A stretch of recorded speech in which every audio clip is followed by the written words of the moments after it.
We're just a few minutes before the top of the hour of 6 o'clock. Good evening, everyone, and welcome to a special Tuesday edition of Let's Talk Oconee. We have Cathy in the upper corner. Hello, Cathy. Good evening to you. Hiya. Good evening to you. And we've got Chris Ruin. Good evening to you, sir. Hello. And Rannie Bond over here. Hello there, sir.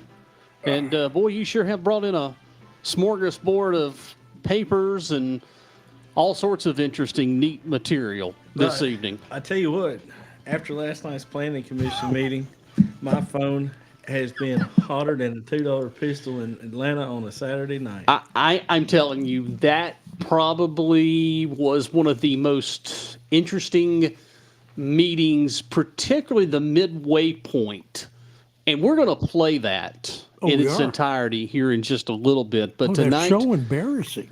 Tonight we have a county council meeting, and we're going to start off a little bit into the county council meeting, and then once we hit a point, we're going to bring it back here because I feel that we need to do a follow-up from what happened last night in the planning commission. There was a lot of folks that came out last night. You got to stop that. I'm just getting everybody warmed up for the county council meeting. I don't even know what that means. Well, in a few moments, just listen. You'll hear it just live. want to get everybody revved up. Last night, we heard and we saw a lot of wonderful people that came out. They had their ducks in a row. They were knowledgeable. There was so many speakers last night that told exactly how they feel. But I love the gentleman towards the end that spoke about Gwinnett County. Mm-hmm. And then we had the gentleman from Union County, North Carolina. Mm-hmm. That's the county I moved from. These people already seen what is happening with the development and all of this. Last night was a great conversation. However, the conversation fell on deaf ears because I believe every one of the Planning Commission members, with the exception of maybe one, it fell on deaf ears last night. Everything fell on deaf ears with that Planning Commission. Well, I think that Planning Commission was completely caught off guard and overwhelmed. I mean, it's Josh's first day on the job, so it was expected that he wouldn't say anything. And after some of that, a smart man told me one time that it's often better to look a fool than it is to open your mouth and remove all doubt. And I'm going to tell you what, that last public speaker that got up there removed all doubt whether or not they are fools. So, Jeff, can I say something? Yeah, real quickly, Chris. Okay, so I agree with what you're saying, Rannie, but this is not new news. We've had this comp plan for several years. We talked about it over 2 years ago. So we'll talk about them as we go forward because it's too late. Thank everyone for coming out. I'm going to call to order this regular council meeting of the Oconee County Council. Today is March 5th, 2024. The time is 6 p.m. We'll lead off with a moment of silence.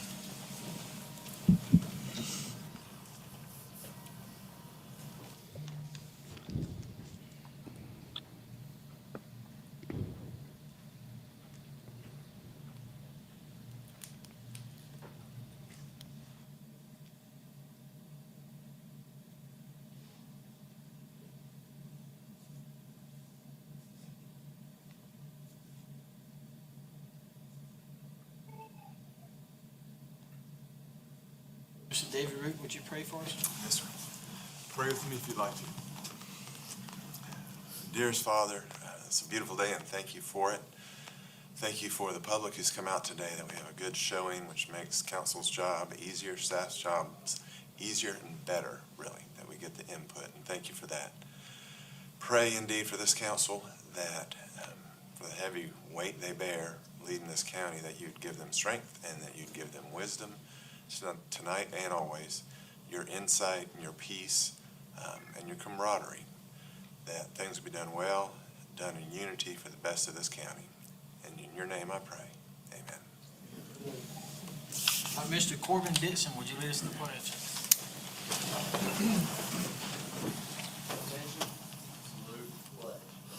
Pledge allegiance to the flag of the United States of America and to the republic for which it stands, one nation, under God, indivisible,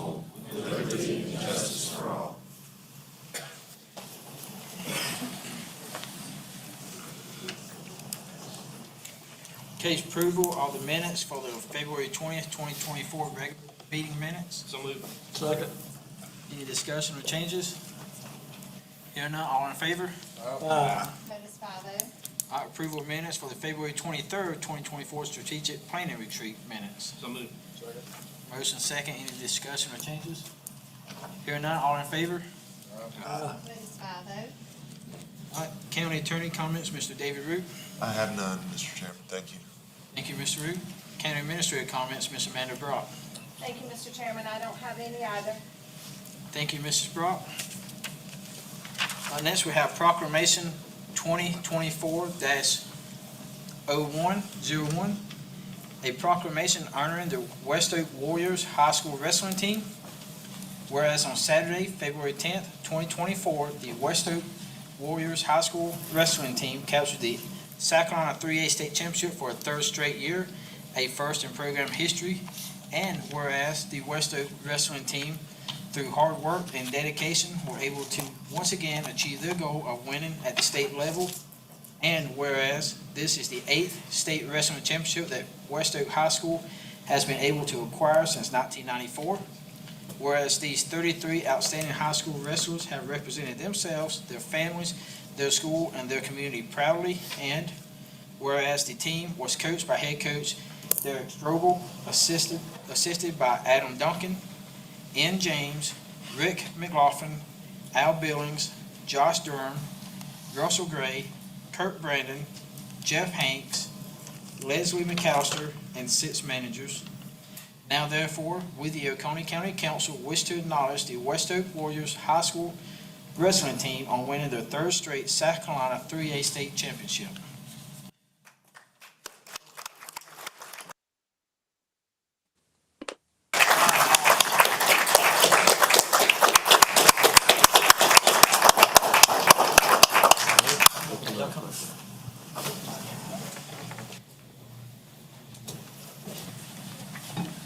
While they're doing that, we'll bring it back here, and we'll continue here for just a few moments while they're awarding the proclamation to the West Oak Warriors.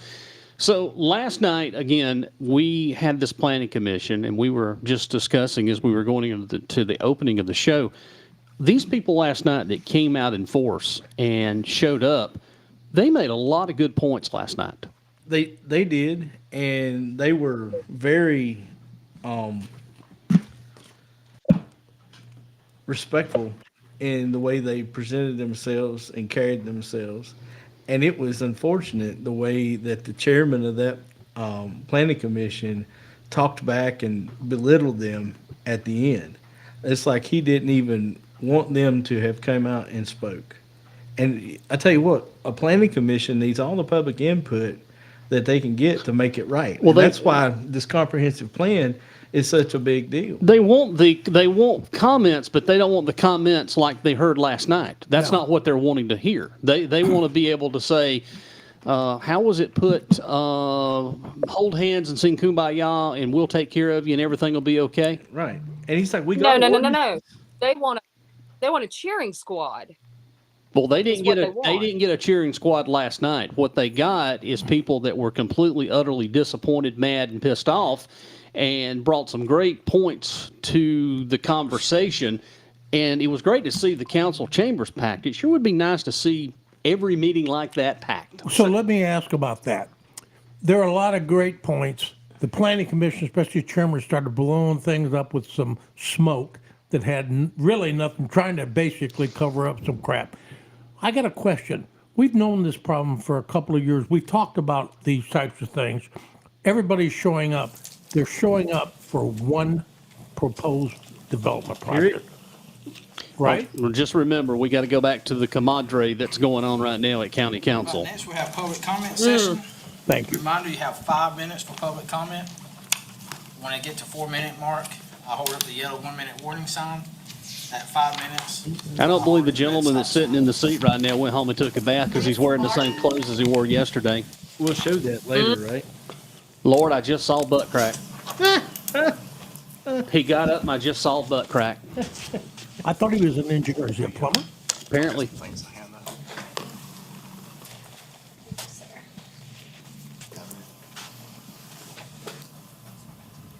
that guy was sitting there without a hat on, got up to speak and put his hat on. I'm so confused. Yep. What does that mean? Heaven only knows. You don't wear your hat in the courtroom or any other place of honor, so why are you wearing it now? Should you wear it, period, in there? Is this a place of honor? Good evening, my name is Chris Martin, I'm one of the owners of Palmetto State Hauling. We're a dump truck and heavy equipment hauling business here in the county. I'm here representing several other businesses that are just like mine in this county. It's no unknown fact to even people here on the council, we are having a major issue at this rock quarry in this county. Talk to people and everything, and it simply comes down to, one, we don't have the right plan, and two, we don't have the right management running that plant. In 2023, my business, this is just speaking for my business, we were dismissed from several jobs that ended up being about $80,000 of revenue loss for us for the year. Day after day, we sit there for 1, 2, 3, 4 hours at a time, watching loaders sit under that belt whenever they are running, loading trucks. I lost about $80,000 in revenue. That's about $50,000 I would have paid to the quarry. And if you're looking at the amount of trucks coming to that quarry a day, we'll use 150 as a conservative number. It's about $7.5 million a year in revenue lost to that business. And if we're only putting, say, 3% back into the general fund, because that's not a taxpayer-funded facility, and we understand that they put their profit back into the general fund to the taxpayers, that's about $250,000 a year that we're not capitalizing on.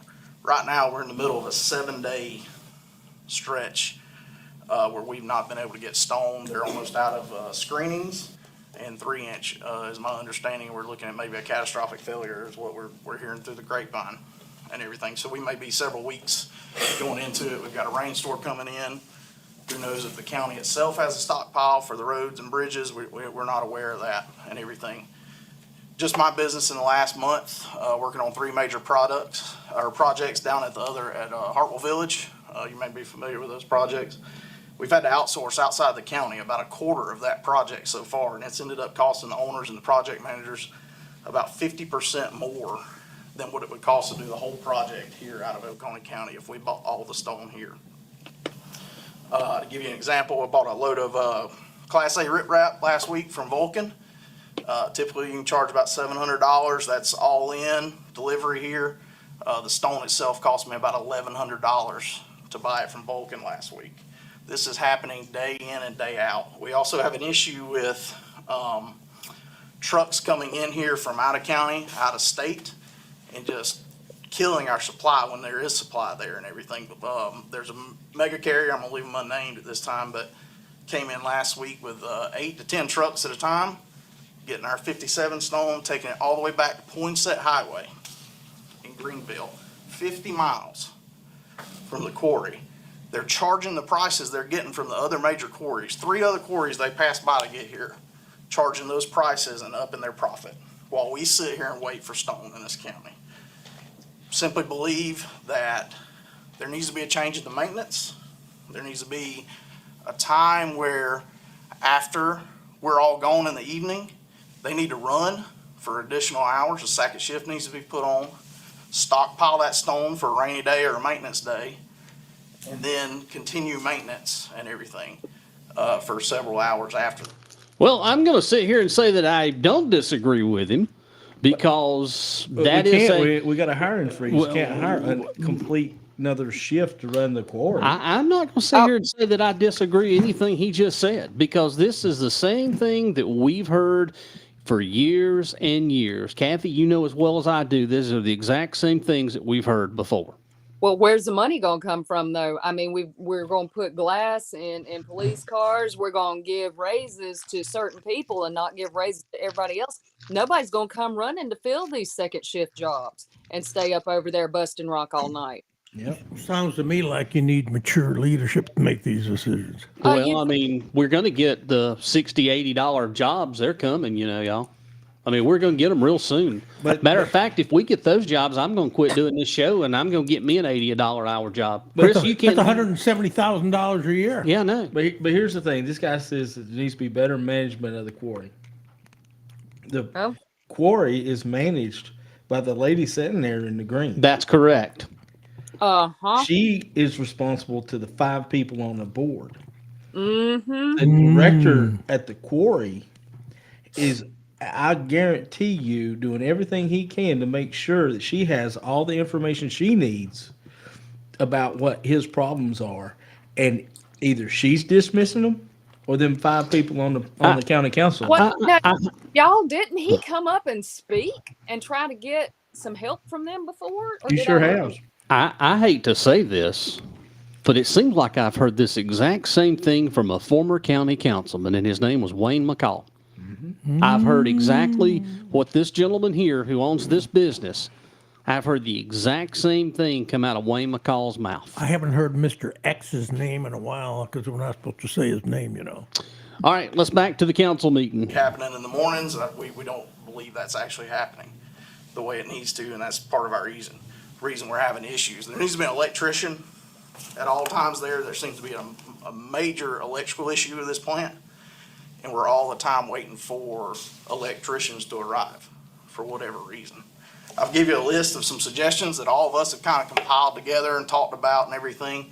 Part of that is maintenance, a new maintenance schedule, doing what I just talked about, decreasing that influx of trucks coming from out of county and everything. Not necessarily decreasing it, but they need to be paying a higher fee than what we in the county are paying. Okay, even if you have to raise our rates a little bit to set off a second shift or something, I think if you charge them a little bit extra, they're still going to come because you're significantly cheaper than what you are in any of the other quarries right now.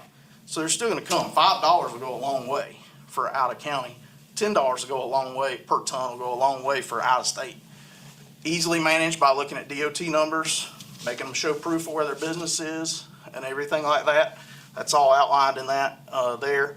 And another thing, when I had a conversation with the plant manager 2 weeks ago, we discussed having a town hall style meeting with all the companies and drivers and customers. Oh, God, and here we go, everything. town It hall seemed to be, meeting he believed again. we just didn't understand how the process worked. And You there's a wanna lot of bet- experience sitting here behind me. Bet, though, if We they got a have pretty good understanding they of how have the a- process works. Maybe we don't Hold understand on a it minute, all, sorry. but I think a town hall meeting would. Okay, you think the 3 of them's going to show up to a town hall on Rock? Well, I'll tell you. They will if they think it's going to get votes for that, for the 2 of them. I mean, they won't even attend a town hall together, but, they'll do it individually. I mean, my God, you think they want to come out and talk about the Nope. rock quarry? I'm just glad everybody's seeing it for what it is. Yeah. Well, not only that, the quarry made double the revenue that it was supposed to last year. It did. That's a revenue maker. It's a revenue But maker. it made double the revenue that it was projected to make last year. Yes. Now this guy is saying that's still not meeting demand. Well, in industry where me and Matt grew up, supply versus demand. If you've got too much demand and not enough supply, your price is wrong. Raise the price until it levels out. Isn't that called capitalism? It is. I mean, isn't that capitalism, Chris? I mean, Sounds to me like we didn't got you- 3 Marxists on that council. but didn't you start capitalism at GE yeah. in 1892? You know what they could do? They could get real creative about that thing, and they could buy another crusher and do double what they're doing now. Well, they used all our bond No, money. we talked about that. I mean, Oh, they no, talked about it. This Another, could be remember? other capital projects. But really, they could get a revenue bond and they could show that, use this gentleman's data and show that the crusher would pay for itself over a certain amount of time, We can't do and that. they could get a revenue. We gotta have more sewer lines at Fairplay. Give Sounds us to an me like option they to open need that deeper door, consult. discuss it, and we won't have, there's a lot of angry business owners right now. We're off to set some, records with profit loss at this point right now. My truck's been sitting for about 3 or 4 days now. It's not that we don't have the work. We've got it lined up. We've got 3 or 4 weeks behind. at this point. But we have no access to the stone. It's not fair to us or the customer to have to go pull that from an outside source. We shouldn't be sourcing stone for a county project, period, from an outside source. Unless it's DOT stone, that's a different situation, but we shouldn't ever be going outside. Motion to extend 2 minutes. Second. So, All in favor? Yeah. so I do want to put on the record that we do a,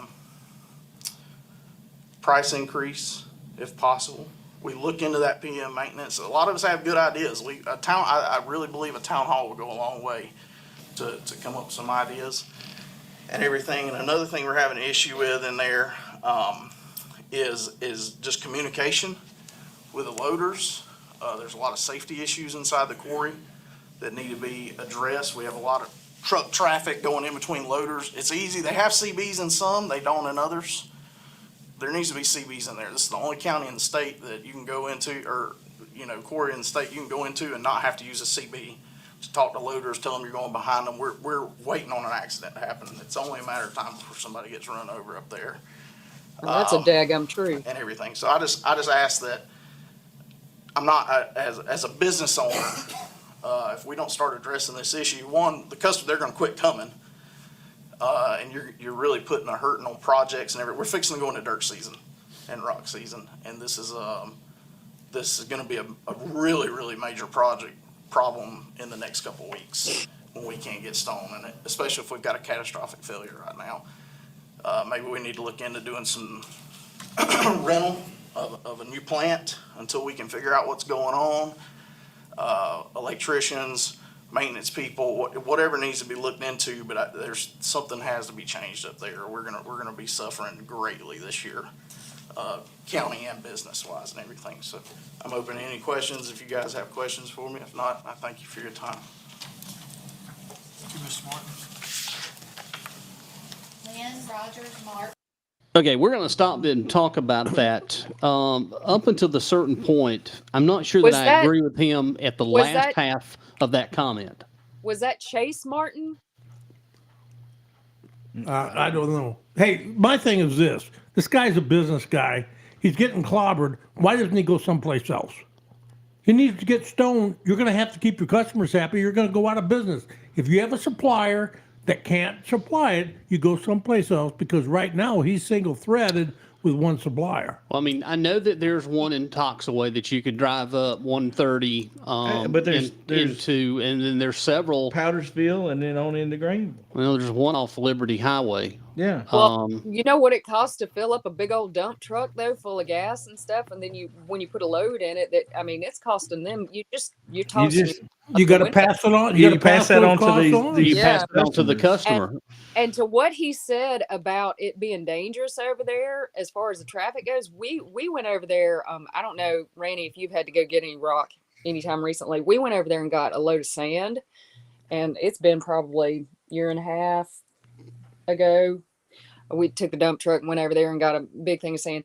And you talking about it is kind of a cluster when you're going back in there, and it's a miracle nobody's gotten really hurt or hit, or they hadn't had a big wreck over there. No. He's not lying. I mean, there's one in Toccoa. There's a rock quarry in Toccoa. You've got one in Liberty, and you've got the one in Toxaway. Well, here's my thing. The rock crusher obviously has a lot of issues. The maintenance department has lots of issues. The planning department has a lot of issues. You pick a department in Oconee County, it has a lot of issues. What is the administrator doing to fix any of those issues? Let me throw this out here. Is it because we don't have properly employed people? Do we have enough of people that are properly employed to take care of these jobs and responsibilities? I think that we don't.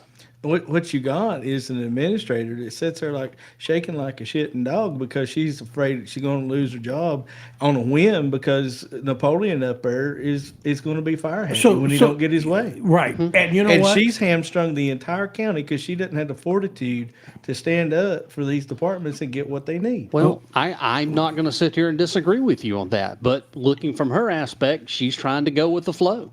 I mean, if your job was on The the flow line, is over. But if your job Not was for her, it's not not. for her, it's not. But if your It's a job, council. it's a council. If your job was if you know your job was That's on her the line, boss. that's her boss. So guess what? She's going to have to do what she can if she intends to keep her job. She's going to have to do what they say. Right. And let me just say one thing. They got the highest budget ever, and we got all these problems. No, so you Chris, know what I'd now say? wait a minute. No, Oh, well, No, according to them, Not, what we know. no, we don't have. We cut everything. Remember, Chris? Oh, that's right. But yet on that sign at his town hall meeting, 2024 was $91 million. $91 That's 10 million million. higher than it was in 23. That's correct. You know, I don't care about somebody's politics. What I care about is you got a shitload of money and we got all these issues and we're getting clobbered. It's time to get rid of these three. Well, you have your opportunity to get rid of two of them come June. Yep. All right, back to the county council meeting. Here we go.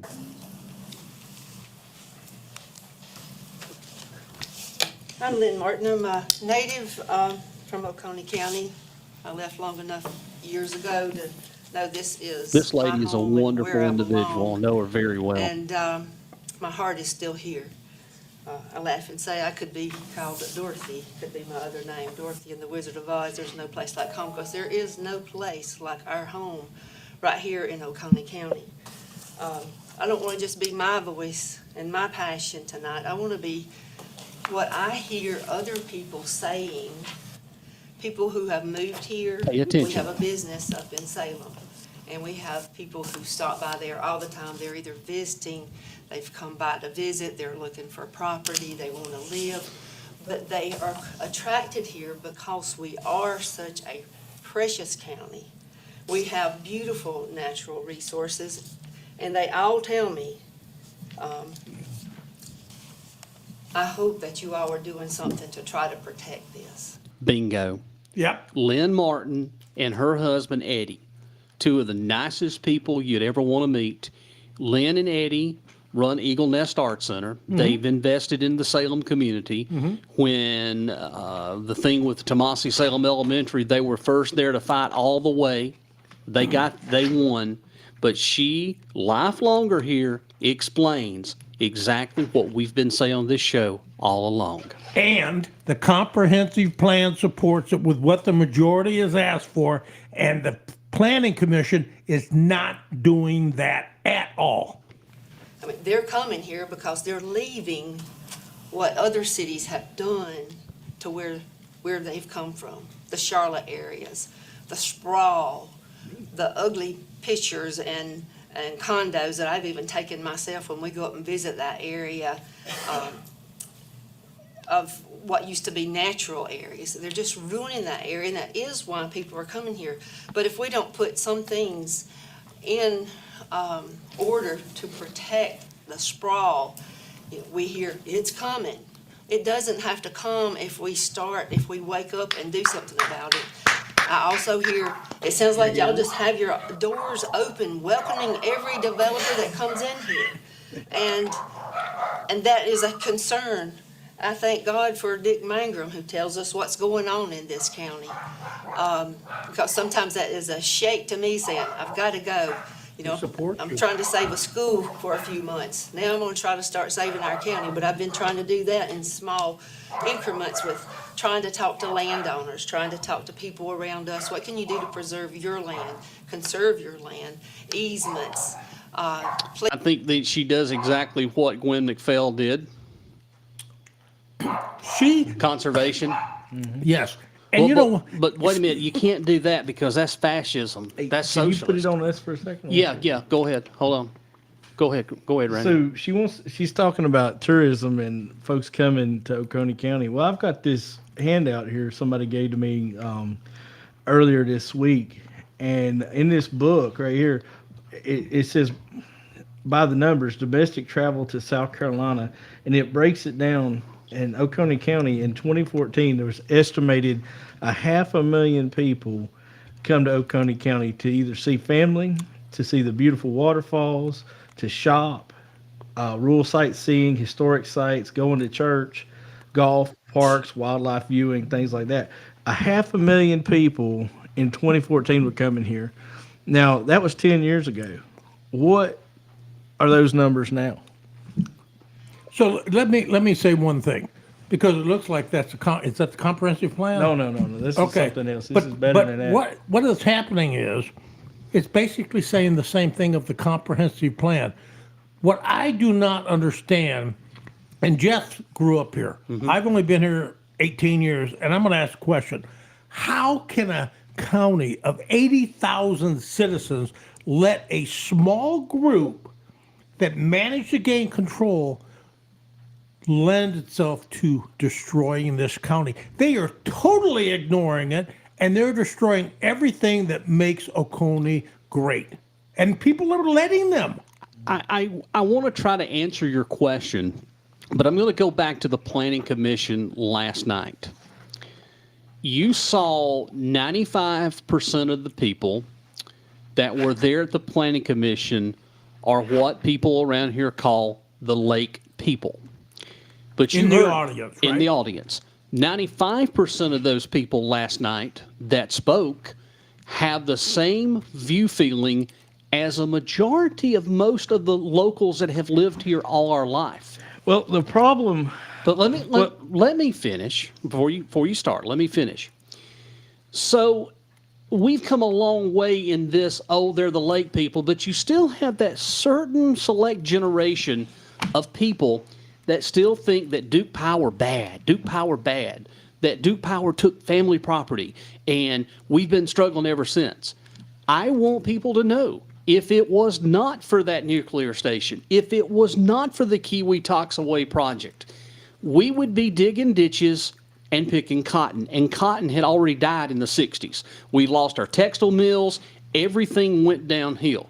But the dynamics the way it is, Oconee has changed. Oconee is not, you go to work, you come home, you raise a family now, because we have changed, and it's because of the lake. But 95% of those people last night spoke exactly how I feel now. And you're a lifer? And I'm a lifer. I was born and raised here. And the data in the comprehensive plan agrees with the majority of what you're saying, Jeff. Go ahead, Randy. I want you to go ahead. So this document that I was given earlier this week, you talked about the lake people and how the lake has changed the dynamic of Oconee. It has. Well, the thing about it is Oconee County Council, Oconee County government invited these people to come here and live here 10, 15 years ago. I disagree with that. Well, here is the marketing plan for that- Destination Oconee. No. Which That's fine. was sent but out. That didn't create the influx of people. It did. No, it didn't. No, it had. That did and not it's have not one stopped. thing to do with getting the people here. No, it was Duke Power building that nuclear reactor with people moving here. The Realitech Corporation building Kiwi Key, which was the first development in Oconee County. That's what brought people here. It wasn't anything in the Randy, last 20 years. wait That a had nothing to do with. We have a council meeting. Can I, because I came here 18 years ago, and I'll tell you why. I did, and I'm going to be honest. And you know what? You're making a good point, Randy. But I'm going to tell you what it was. I was looking at the lakes up in Charlotte and in Tennessee, Florida, and Lanier, and then my uncle is the one that told me about Kiwi and Duke Power. His son actually said it's beautiful, but you got a nuclear power there. And I'm like, yeah, I don't really care. And because his dad was like, he will tell you that. I came on my own. I didn't know. I didn't even know after I bought my property and I was going home. I didn't know anything about 123 and Walmart. Morgan, you're wrong, and I'll tell you why you're wrong. You had to grow up here in the 70s and 80s to see the boom of explosion in growth. It wasn't the low taxes. It wasn't the waterfall. It was that lake and Duke Power. They were the ones that brought the explosion of growth. Key. That is, Well- that is the first, that's the first development that went on. And with its success, brought this Destination Oconee, which they Destination advertised. Oconee has listen, only been around for 5 years. It started in 2015, Jeff. 5 years. 2015. Okay, 25. Okay, That's 10 but that years didn't of create marketing. what we've got. I'm- That What marketing about the council meeting? had nothing to do with the people What- who are already coming in way do before you- Destination do you Oconee. Do you not think that people have not accelerated coming here No. because of No. a multi-million No. dollar marketing plan No, not that the by- county no, has spent no, money on? No, I don't. It has been the marketing plan that Kiwi Key has done, the national stuff they've done. It's not anything that Oconee County has done. That's fact, and that can be proven. Well, prove it, please. I can. I will. Kiwi wait. Key done all of these national advertisements all through the country. They were the ones that brought the people in. Kiwi Key. It wasn't So- Destination Oconee that did a damn thing. We already had the development moving in way before all of this. In the 90s is when all of this exploded because Kiwi Key did national marketing. The Cliffs, Anthony's group, what was his name, Chris? Anthony, the one that had the Cliffs? They had already done this national marketing campaign. It wasn't Destination Oconee. I didn't even know about that. Right. And the guys that are There GE was- guys that I've introduced to people like Melanie Fink, they never saw any of this. They were looking at a place on the lake. I know all about the marketing and advertising that they've done. Hey, you know what, Jeff? You're a plethora of knowledge. You really are. But sometimes you fail to be able to listen as well. Do what? You're not listening to what anybody else is having to say. Are you serious? That's what I'm saying. Yes. How long have you been here? How long have you So- lived in? Whoa, time out. How long have you lived in Oconee County? So what you're saying is that anybody that comes here after whatever has no right to look and research at things. No, That's what you're saying? No. Wait, that- wait. Jeff. Oh Lord. So, That's not what I'm saying. but that's what you're That's saying. not what I'm saying. How long have you lived here? How long have So- you lived here? Are we off the air? No, we're on. I want to know, how long have you lived here? So I've you lived can't here- sit here and tell me in 2015 this brought everybody.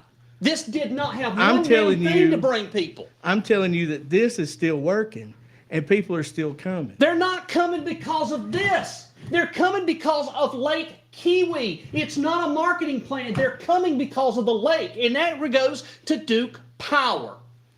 So I've lived here for 48 years, So and what I are you- know the answers. that's great. But you But- have not. You've only So, been here since so 2017. then why do I need, why am I even here on the show? Well, why are you? You just agree to disagree, and let's move forward. The council meeting's still going. The council meeting's still going. No, So It's How rolling. dare you? how dare I? Yes. I get to Come have on, an guys. opinion as well. But you just sit here and totally just blowed my opinion out when I know what I'm talking There, about. there can be differences, Jeff. That's the reason we have this. And if they can't, then why don't we just both join the OCC? Why don't you? Because that's not Y'all, where I'm at. But you're sitting here and I'm trying to explain to you that had not one thing to do with bringing people here. And you just totally blowed me out of the water. No, I didn't blow you out of the water. Should I go back and stop the video and go back and play it? I proposed another opinion. But that's not, I'm telling you, that's not what brought people here. Nothing. That didn't bring anything here. Destination Oconee done nothing. This is the reason that the county council right now is wrong. They created this, they bought into it, and they're selling it.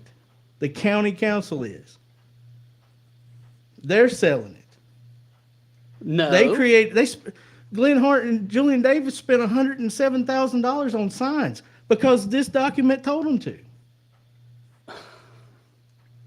The sign thing had been going on for a long time. It's right here. This lady that created this document brought it to the council and said, we need these signs. It's right here in the minutes where she did it. I've got them. Right here. Why don't you just do the show? That's what you're wanting. I mean, No, seriously, I that's what don't. you want. You No, want I control don't of the want- show. I don't I want think- control of want. the show. I think that we should go back and see I what's think we going on need to with go the- home No, because wait a minute. honestly, Just listen to Cathy. I do this show to show you all what's going on because I'm knowledgeable and I know exactly what's happening. And we respect that. No, you don't. I do. He don't. Well- You don't. No one does.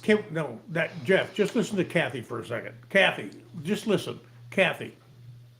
What I was going to say is the council meeting is rolling, and we've gone down a rabbit hole here with this, which this is a good discussion because there are points on both sides, but the council meeting is live and it's rolling, and we're missing probably Please more elect public leaders comment. who are thinking about what is precious here and protecting what we have here.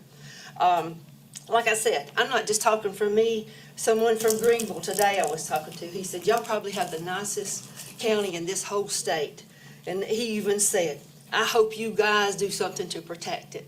And that's where I feel like I am awakened, and I have got to start hearing or preaching that voice that I hope that y'all hear, that we have got to have protection in order. I realize there needs to be a balance between some growth, but not just growth that just absolutely rapes our land, scrapes our trees down, and just builds stick houses. Those developers do not care about us.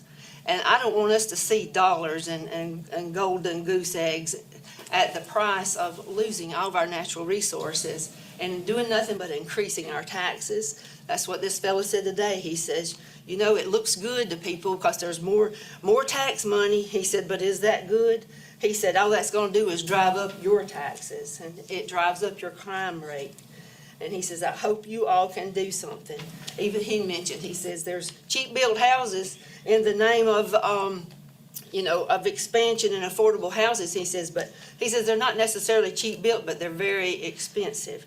And, when people say, oh, we're building affordable housing, who's going to afford those $300,000 and $350,000 little bitty houses? That's not houses that we grew up with. None of y'all had to pay that for your houses. Prices are just getting driven up to where our children or grandchildren aren't even going to be able to afford to live here if we don't protect something from our own land for them.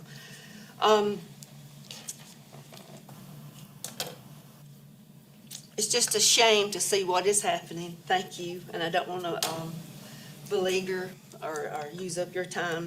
We talk about shopping local. If we don't protect what is local, we're not going to have anything to shop local. We're not going to have that those farm foods, farm animals. We need to protect what's local. It's precious to me, and my prayer is that it is precious to you. So I'm appealing to you to not open those doors to developers who just come by with all these promises and scrape our land and put up these stick-built houses. They're ugly. They're absolutely ugly. And I hope that we slow the growth. I'm not against growth, but I hope we slow it down. Thank you very much. Eddie Martin.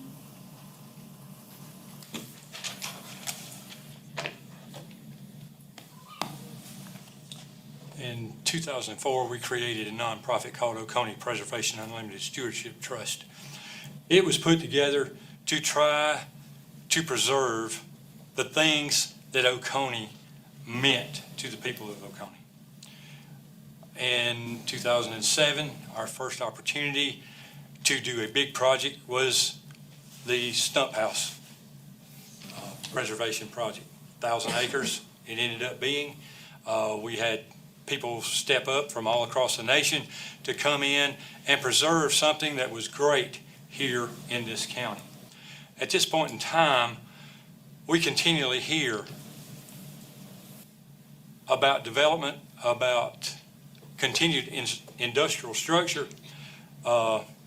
infrastructure expansion, and things that I have seen be a detriment to other counties like ours. I spent time in North Carolina, just outside of Charlotte.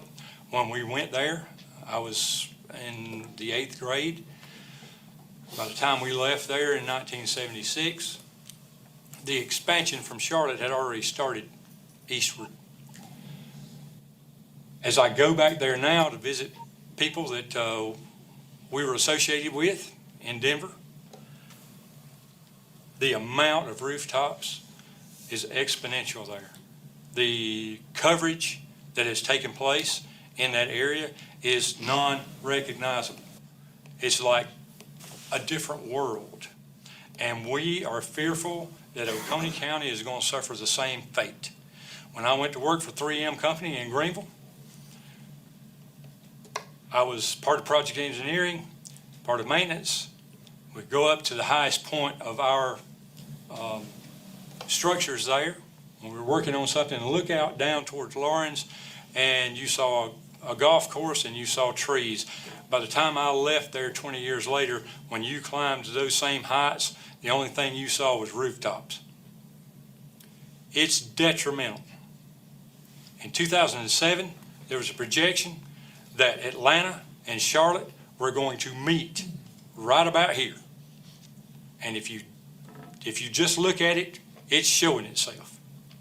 It's coming here, and if you don't do something to somehow protect it, we are going to be lost in the masses.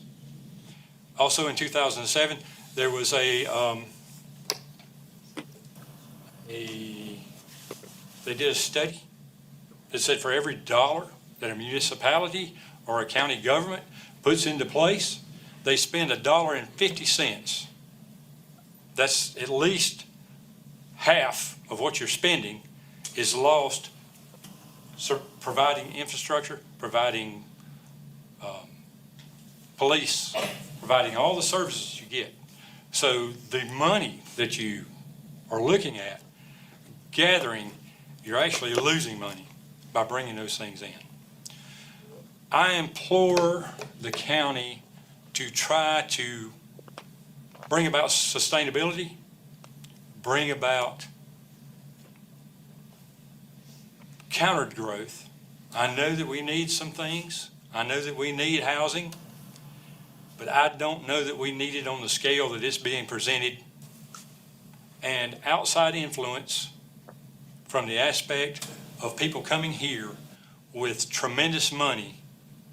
They've already used up every resource they had from wherever they came, and now they're showing up here and eating up everything we've got. Thank you. Thank you, Mr. Martin. Mike Johnson.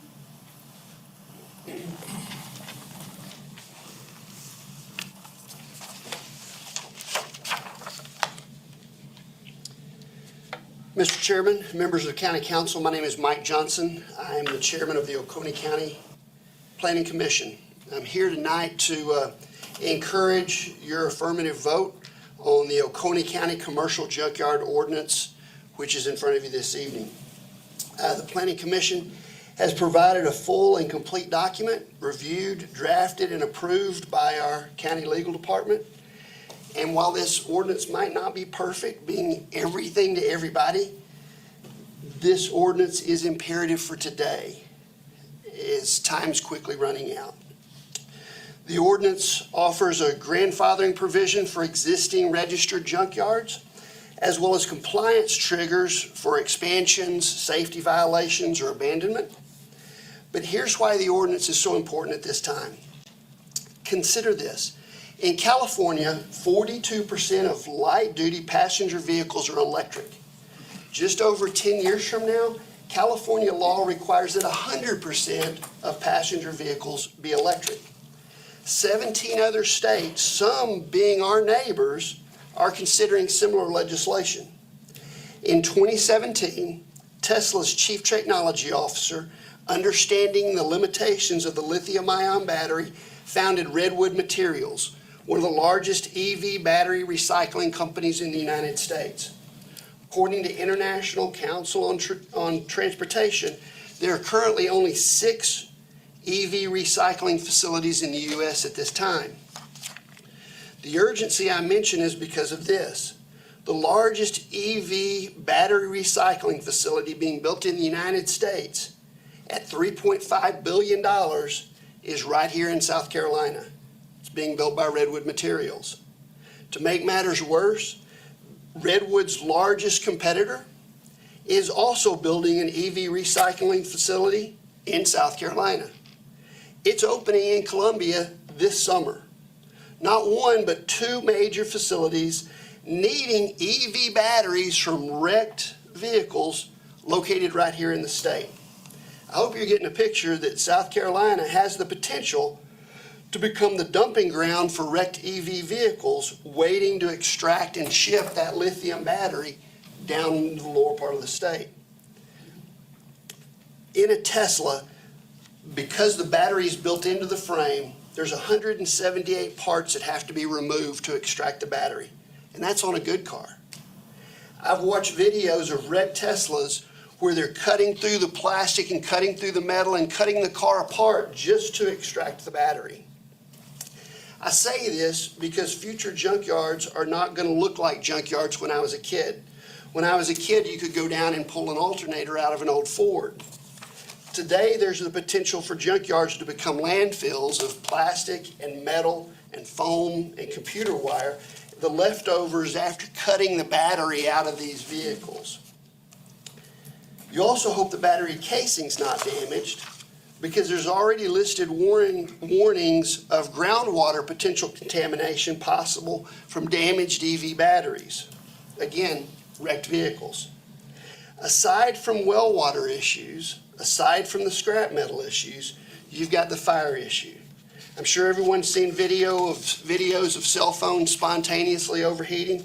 There's even videos out there of electric cars spontaneously igniting. Because it's such a problem, there's now an entire new industry out there creating new fire retardants, because according to fire departments, you can't put these batteries out.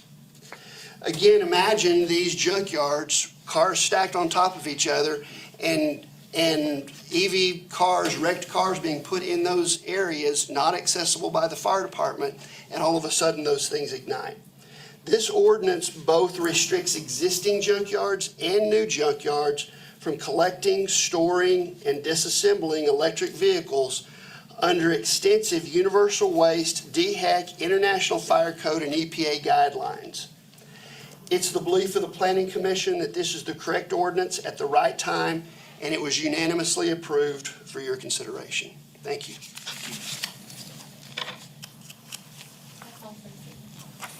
You didn't even talk about the Planning Commission. Unless we have a council member comment? Yes, Mr. Chairman. I'd like to thank the Martins for their comments that they made, and I also enjoy the newsletter I get every week. Thank you. Thank you, Ms. Elliott. Any other comments? Yes, sir, Mr. Chairman. Touching base on the rock quarry, I think every council member can sit up here and say that that's one of the number one calls we get. I was actually on the phone with a hauler last night talking about the things we're aware of and the things that we're trying to do. The whole idea of the original crusher was so we didn't have this problem, and I think most of the research was done before me and Mr. Hart even got on the decision to buy, even though it came forth to us, that this plant was going to solve every problem that we've seen over the last 8 years that I've been on council. It's done some great things. It's produced some stone, but it leaves more questions than answers. The timing of it going down constantly, especially as of late, makes me worry about the long term of the plant. I've had a discussion with Ms. Brock today, our administrator, talking about that as well. I'm very knowledgeable of what goes on over there. I think it definitely needs additional staff. But, my question that I brought up even in strategic planning is an additional crusher. You know, the screens can stay. We don't seem to have a huge issue with the screen, but the crusher issue is huge. So whether that's a replacement crusher or whether that's a secondary crusher, you know, my thing is I'm not so sure that Jaw takes the style of rock that we have. I think, to me, there's a possibility, and I won't overstep my knowledge of that, but I just feel like our rock is a lot harder than what was originally proposed for that plant to handle. I'm appreciative of the amount of work that the plant is doing. I'm appreciative of what the staff does. It's not perfect.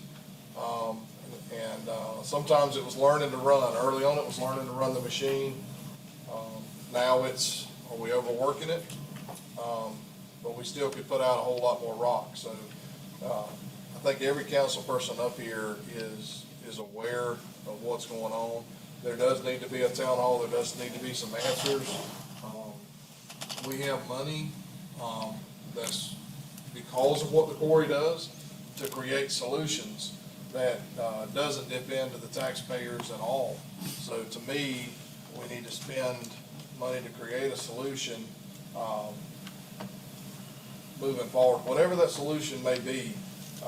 You know, I mean, how much rock can we produce? To me, if we're looking at buying more land, we better find a different crusher that stays up more. Because I'm sure the staff's frustrated as well. And they're not any happier than y'all are. You know, because I'm sure it's not y'all aren't down there hanging out there together the whole time. It's expensive for your CDL guys to get out there and sit for hours. Oh, it'll be up, and they think it's going to be up. They're doing their best. They're well intentioned on trying to get the plant back up. But, you know, for what y'all are having to pay CDL drivers now, half of them drive a bulldozer on the side, so they could be driving a bulldozer instead of hanging out there for 4 or 5 hours, or sometimes all day long and not getting their stone. So I'm very well aware of that. I appreciate y'all bringing that up. Continue to bring it up, and I won't say I appreciate understanding, because there's really no understanding besides let's work together to fix the problem. And I appreciate Ms. Brock and what she's trying to do to make it a you know, better plant. We're blessed to have it in this county. Appreciate council continuing to push emphasis on that, but it's going to take money to fix this problem. It's the one thing that you're going to have to throw money at it. It's going to be a lot of money at it, and we thought we were fixing it with money. So, thank you, Mr. Chairman. Thank you, Mr. Davis.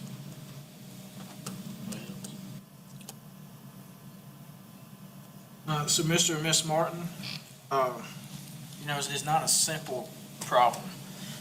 There's a lot of people moving in, and I have people say, well, why don't you just, you know, stop all development, which you can't do, but if you did, the people from California and New York are still coming in, and that's just going to drive up the prices. Where native-born Oconeans can't afford to live here, and it's already really to that point. So restricting the supply just drives that up more. I mean, we have in this county, we have very well-off people, and we have very poor people, and not a whole lot in between. So, you know, there's things we can look at. We need to look at. Most of the growth is still, if you look at a heat map density, it's still around the lake areas. I mean, maybe it's something we can look at within the lake overlay. Maybe we need to stop advertising the county so well. You know, we spend a lot of money advertising, telling people to come here, but from what I hear from the citizens, they don't want no more people to come here. I mean, maybe that's an avenue to look at, but it's all encompassing. It's not a simple answer. Ms. Brock likes to say all the easy problems have already been solved. But I appreciate y'all coming up and speaking and everything y'all do advocate for in the community. Well, there is a simple solution. You can get a hold on this. It's called a moratorium. Yeah, we've seen it. It's called a moratorium. Yep. A moratorium will easily be able to put a hold for 6 months to a year. We've seen it was done at Clemson. I think I added that to the show Sunday. Clemson City did that for over a year because of all of the development and stuff that was happening at Clemson. I mean, Clemson's a prime example. And the Clemson's getting over. So, well, you know why, don't you? Why? When you win national football championships, that puts you on a different a level, and people start coming. They want to come to Clemson. You've won 2 national championships in the last 10 years, so that put Clemson on the map, just like it did in '81 when they won the national championship. But here's another thing. You have a lot of counties and cities around the country that have experienced huge growth, but they have, and Richard Belmore will tell you this, but proper planning allowed them to cope. You know, what we're doing is they do nothing as it relates to planning. Whatever happens, happens, and everybody's coming in, and that's why it's just getting so overwhelming. We can't keep up with it because we don't know which ends up. Like you guys have talked about, schools. What are we gonna do about the hospital? You know, everything else. You got to plan this. The stuff. school is an interesting one. So The school is interesting because the school has not increased since 1965. We have the same amount of students. Are they pulling their kids out? Kathy, what do you think about that? I think that maybe some people have pulled their kids out, but I don't think it's been that many. I think it's kind of weird. Actually, I think we went down. It was 10,815 in 1965 with more elementary schools, and now we're at 10,300.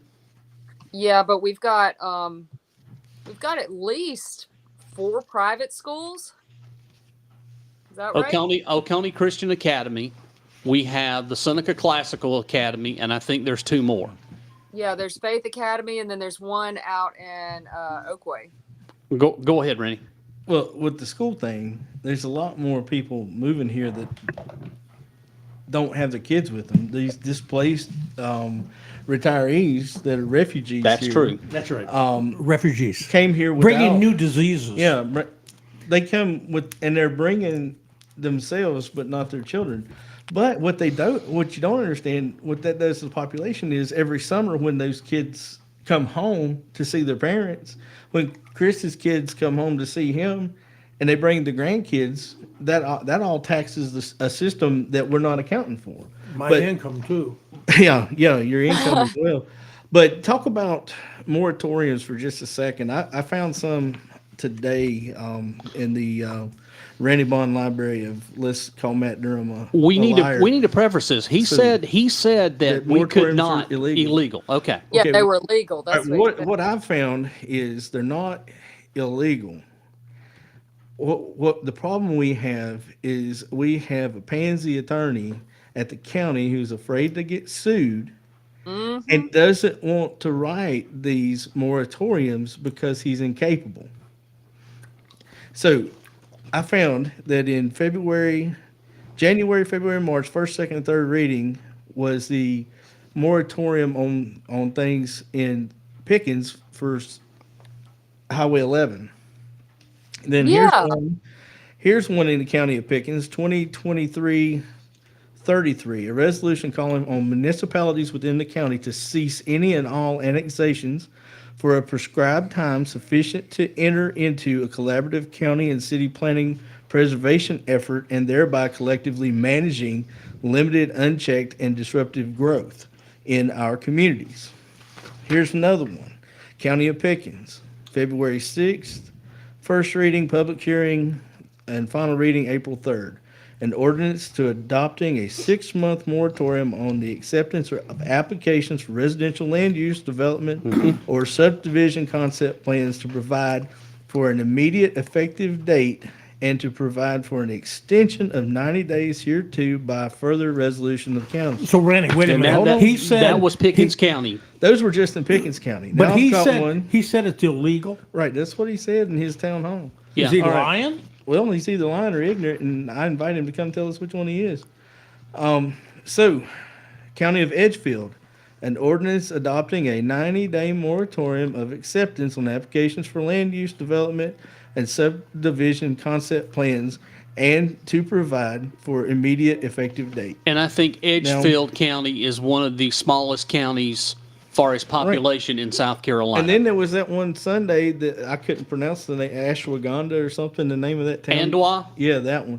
I mean, they got one. Okay, and here's one. Well, there was another one too. Here's one for Jasper County. Yeah. Establishing a temporary moratorium on applications, administrative processing, and permitting for approval of large residential subdivisions, major subdivisions, commercial development projects, and signage within described Ewald River, Broad River planning area. So it's not illegal. Our county government is lazy. They don't want to be any bigger because that would cause more for them to have to do. But when you have a developer as a chairman of the planning commission, that changes the whole dynamic. So, yeah, I think it's very dangerous, Jeff, but we certainly agree on that. When you have realtors on the planning commission, especially realtors that are working on very contentious projects, like the one where they're trying to steal the dude's property, going by a shop that had down there at the lake. I don't remember where that's at, but that same guy is part of that. Johnson's, yeah. And one of the things that they brought up last night, and I think we're going to hear a lot more about, is called flagpole setbacks, where you got this little strip of driveway, and then your lot opens up, and when you got like 3 or 4 houses deep, you got these little roads that come back to them. They're driveways with flagpoles, but they don't put a county street or a city street down through there. Well, that's what's happened by that place over there, and it's going to cause a lot of trouble. When you look at it, you've got the biggest issues facing us, which is basically the overarching look at the entire county on what you're going to do with the limited land that you have, and what you need to do. Why won't they hire? And I'm not talking about a permanent employee. I'm talking about a company that deals with this. There are companies out there that deal with these transitions into more urban. Well, wait, just a second. So the only question I have, these guys, and I'm not criticizing them. I don't have that skill set, but they are so arrogant, they won't even admit we need help. Right. Well, and last night we suffer. Last night we watched the planning Well, they commission. have We're going to go ulterior to that. I want to go back and see if there's anything else. I do want to read something to you in our conversation where I wanted to show you some information. Right. This came from the Oconee Economic Alliance, and I'm going to read it. Kiwi Key was developed almost 50 years ago during the time frame that 3 current major employers came to Oconee: Itron Corporation, Coyo Bearings, and Schneider Electric. For those of us who remember then, we remember the names called Sangamo Electric, Torrington Bearings, and Square D. It may come as a surprise to learn that Kiwi Key has more residents than the employees of these 3 businesses combined. The economic impact of these 3 companies and Kiwi Key together had an economy of this county for almost 50 years, changing the lives with work opportunities, providing the increased tax base to support job skills, trained improvement, education, expanded medical access, and social. 3,500 residents right now in Kiwi Key. And that goes back to when in 1983, Realitech, which owned Kiwi Key, did a national blitz advertising campaign that was on national television. In 1983, we started seeing the increased production of homes moving into the county. I'm not saying this isn't a marketing plan, this is good, but I'm saying the marketing plan was already done years ago that set this in motion. I can agree with you that there was other marketing plans before this one. That's what created everything. My whole point, though, to this is those marketing plans that came before were very successful. Mm-hmm.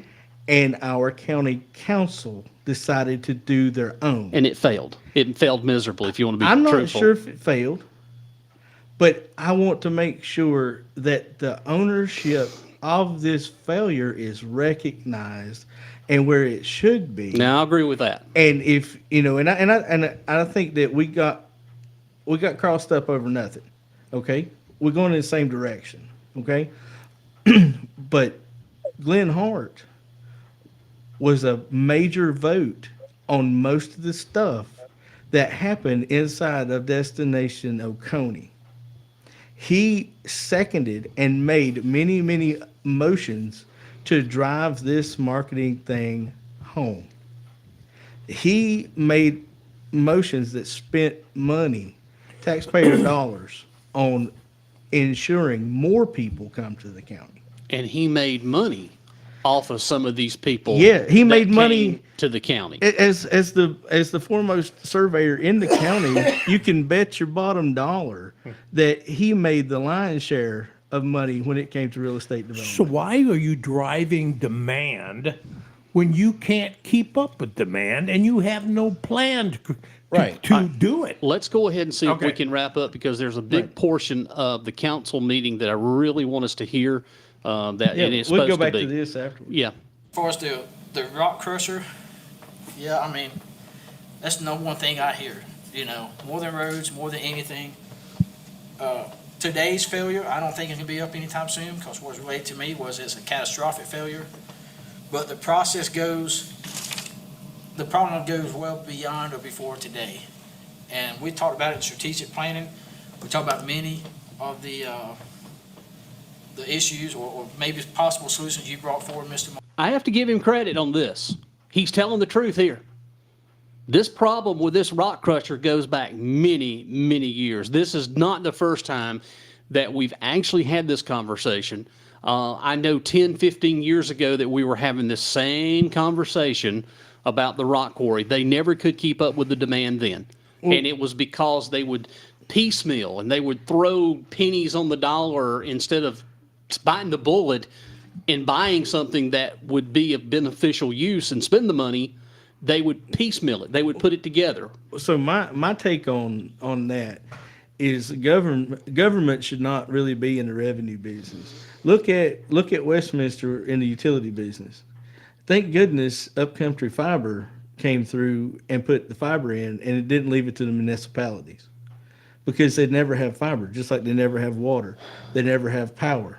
Well, Seneca Light and Water has worked for years. Seneca has. Westminster hasn't. And we got lucky because we had a water system that was paid for by Duke Power, because our original water plant that Seneca had is under 85 feet of water right now. So Seneca in the late 1960s benefited off of that, and they've been able to sell water. Theoretically, they could sell water throughout the whole county. Right. But you get to Walhalla and you look at the trash business that they're trying to run. It's a revenue for them, and they need the revenue. But if they would just allow private industry to do that, it would work so much better for the citizens, in my opinion. So the rock crusher being no different. Yes, the county has been half-assing it for years because they don't understand what it takes. You've got to spend money to make money, and they haven't been doing that. And Tom Moxley's been telling them for years, spend money so we can make money. And make it where that people have rock. When they come So- up there, they can get the rock and the equipment they Right. actually So now need. it's time for this county council to shit or get off the pot with the crusher. Martin, from price adjustments for people outside the county, or haulers outside the county to, as he said, a new piece of equipment. I do believe that it's the wrong piece of equipment for what we use it for. But again, that's not a simple solution, but we know it, and it's time we get it fixed. I would be interested in having a town hall, so I'll just ask Ms. Brock to coordinate and work with council members and Did he just say we're going to have a town hall? He Well, said yeah. he'd be interested. He would be interested in having a But, town but hall. here's the thing about it. He saw that Jim Mann and his group conducted a very successful town hall And now he's without wanting- him. yep. And now again, he made a mistake by not going to Jim Mann's town hall, just like he made a mistake 2 years ago when he didn't put bulletproof glass in these car windows. And he's always playing from the backfield because he never has been able to make the right decision at the right time. But is he going to claim that that is a quorum? Well, That's why he said before he wouldn't come to the town hall meeting, because it was a quorum, and it's illegal. Maybe what he's gonna not do going to is allow he's gonna John and Julian. control the narrative. He's not going to answer any questions, just like he did at the one he had the other night. He didn't answer any questions. It's just a PowerPoint. He's pitch, gonna, wasn't it? Yeah. it was a PowerPoint presentation. 81 And he million talked- versus 91 million. Yeah, And if he you think just talked this, around everything. if you think this growth is going away, and the rock crusher thing is going to slow down, It's not. No, It's not. it's going to get worse. But we've been here for years. That they knew. Listen, there's data that shows that the rock crusher and the rock quarry has been increasing year after year after year. Last year, it made a profit. well, I got it on good authority today that Great Southern Homes has approached Seneca Light and Water about building 12,000 homes in Seneca Water District in the next 5 years. I got some information on that too. You are half correct. Well, actually, you are correct, but it's not all going to be inside the city. No, but They're already get the grading for roughly about 1,000 homes right now on Wells Highway and 59. There's also another development now that's going to be right beside Seneca Middle School. And if you think Wells Highway is going to be bad when the middle school opens up, the new one, get ready. It's going to be worse. But listen to this. 12,000 homes in the next 5 years in the greater Seneca area. 5,000 over off of 130. There may be a bunch coming to Mountain Rest. 6,000, 5,000, whatever. We got 200 going in down at Friendship Valley Road, which is next door to Glen Hart. But those three things, 6,000, 5,000, and 12,000, that's 22,000 homes times 2.5 people per home. That puts us close to 100,000 population. That is going to damn near double our population in Oconee County.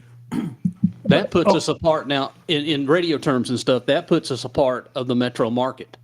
Oconee will not be standalone. We will be a DMA market. Another 60-some thousand people puts us.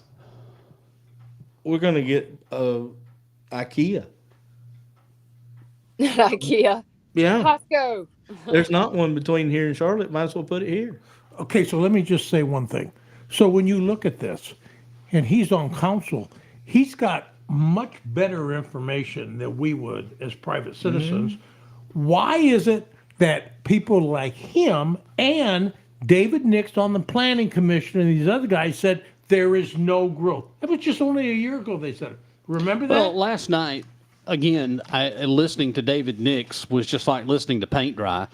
What he said, well, I'm not sure we can do anything now. I don't even think that they've signed anything. It was just like, let's kick the can on down the road again. They are doing everything they can to blockade anything that relates to planning. There is no planning. Exactly. I mean, I don't even understand why we have a planning commission. It's been this way for a few years. I mean, when I think of planning commission, I think of somebody sitting up there planning out the next 5 or 10 years. Okay, we need to take a look at how many people are coming here. 15 or 20 is what they need to be planning. Like zoning, discussing zoning. We have the comprehensive plan that's what's supposed to be included in that. What kind of freaking conflict of interest is it that we have a developer on the planning commission? I'm sorry. You're right, Cathy. This was all Durham, who's put these guys on there to blockade anything. Who put him on there? Who? I don't know who put him on there. Who, Nick? Mike Johnson? Yeah, who put him on there? See, he's in an at-large position, and that was Paul Kane that put him on there. Was it Paul Kane? Yep. But we had re-elections. He survived. So somebody had to renominate him. Did Don? I don't know. I guess so. I'd be interested. We need to do some digging on that. Put it on us real quick. I want to show something. All right, hold on. And you're up. All right, this here is a chart that I got a hold of, and it's residential building permits. And I'll zoom in on it. Residential building permits between 2015 and 2023. Good Lord. Now, we hadn't had any growth in the last 10 years, right? But the total number of residential building permits in Oconee County for that 10-year period was 7,688. Now, that's just residential building permits, That's right? correct, yeah. Okay, is there a breakdown of commercial building permits?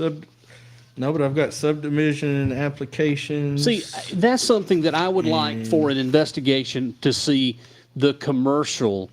I'd like to see commercial building permits because I have a theory on the commercial building permits. So my think I've question- explained that to y'all about our current economic director. But my question nothing's is, happening. how many building permits how many people pay for building permits and never build what they're going to do? Probably zero. I mean, I would hate to say that people do all that and get a building permit and do nothing. But to have building permits, you got to have plans from an architect and submit them. You've paid that. Plus, you're not going to just back out of that. All right, let's go ahead and move on. Let's try to get caught up here because I really want us to get to that planning commission. We'll try to figure out a time.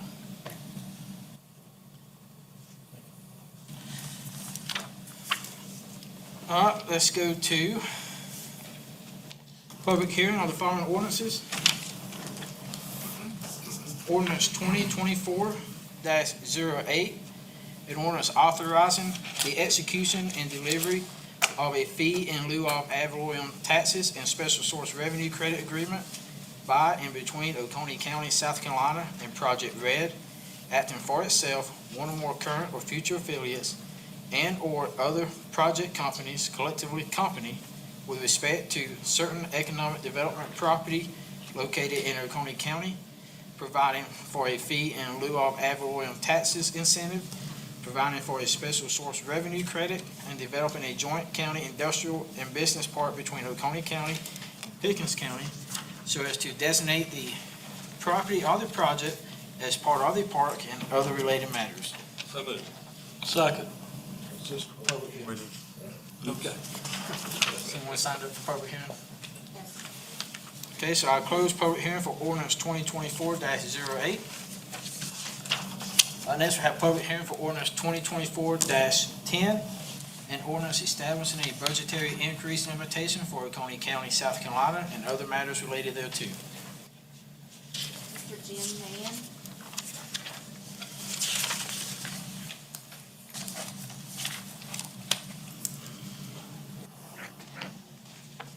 Thank you, Council.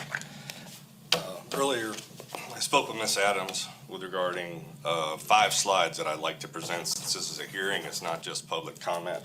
I have these handouts that you can give out, but the public can't see the handouts. So I asked if she could present the slides. I don't think that has been agreed to, but I'd ask Council to reconsider.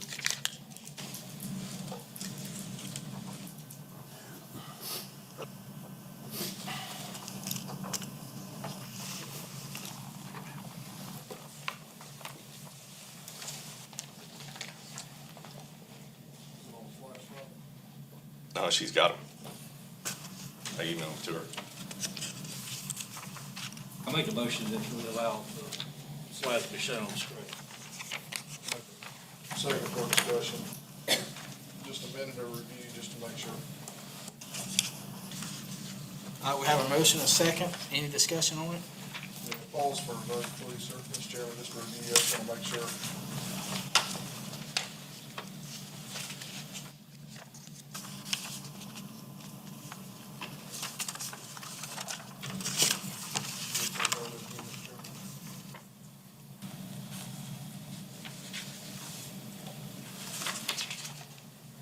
I would have appreciated a heads up beforehand. You have my phone number, so my vote would be no. Any other discussion? Hearing none, all in favor? All opposed? All right, please continue. All right, I'll proceed. Chairman, Councilman, Jim Mann, District 2 taxpayer. As proposed in ordinance 2024-10, an ordinance establishing a budgetary increase limitation for Oconee County. It reads in summary, any increase in the general fund of the county's annual budget fiscal year over fiscal year is limited to a percentage amount that is less than or equal to Oconee County's population growth plus inflation.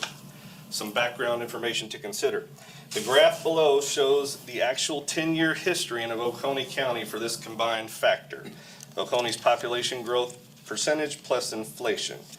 You'll see in the graph that the largest factor would have been about 9% in 2021-2022, and then subsequently it decreased to 2023-2024 with just over 2%.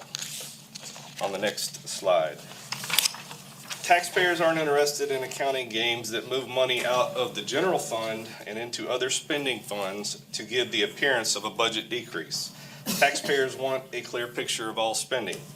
If you make a true budget comparison of the grand total of all fiscal year funds over the last 10 years, what do you see? You see budget cuts for some years and spending increases for other years. The typical tug of war in government spending as expected year to year, until you get to the 2023-24 budget grand total for all funds. Look at that increase. So from 2023 at $80,160,160, we went to 2023 $91,805,365. Next slide.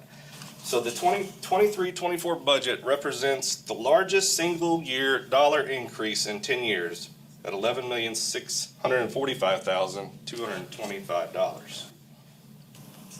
In 10 years, that is the largest single-year increase. And the graph shows, actually, in some years, there was a budgetary decrease. The 2024 total budget represents the largest single-year percentage increase in 5 years at 14.53%. This budget started out as something much less until Chairman Durham flipped it backwards on June 6, 2023, reverting to the 2022-2023 budget by making material changes during the third and final reading. This was a move that loudly was applauded by his own political action committee, the Oconee County Conservatives.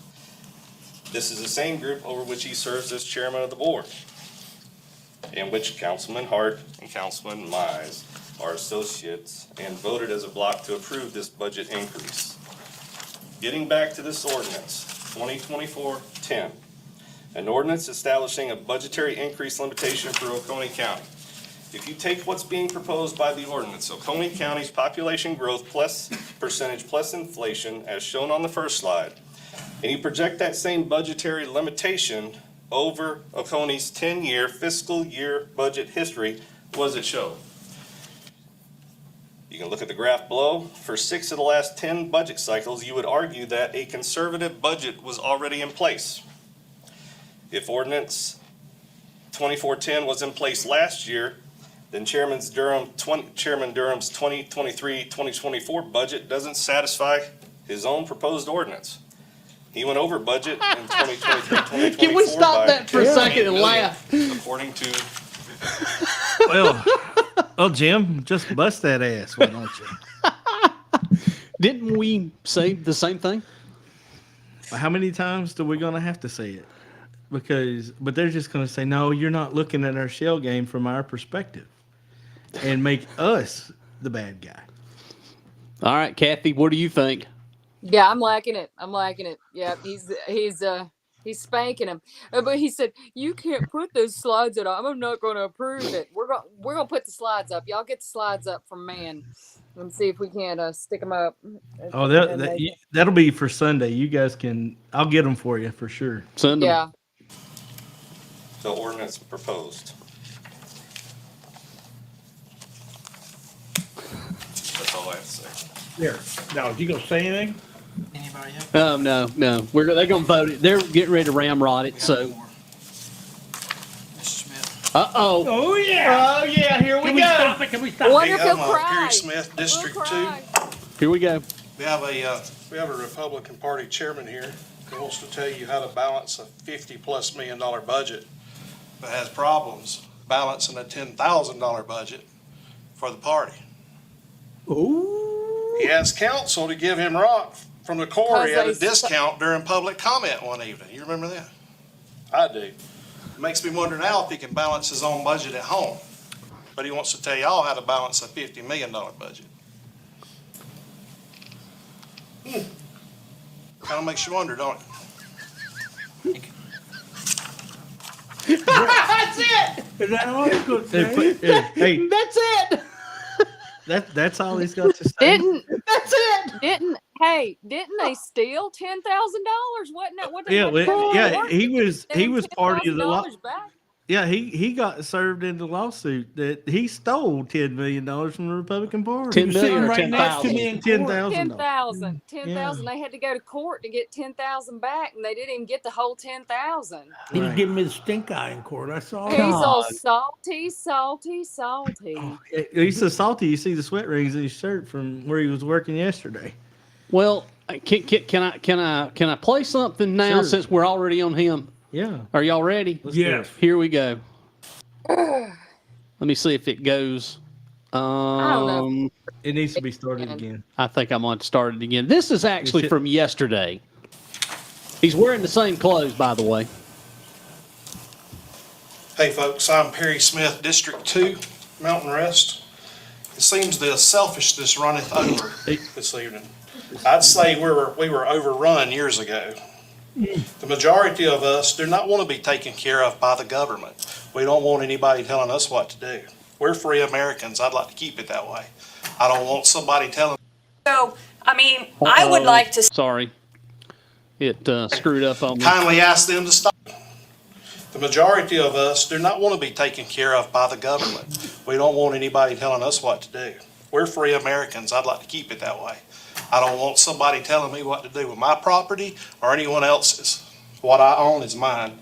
It's nobody else's. I can sell it, turn it into what I want. What I hear everyone saying today is they don't want. Does that not sound like a sovereign citizen? Hey, what's your email? Because I've got those slides. jbright3@gmail.com.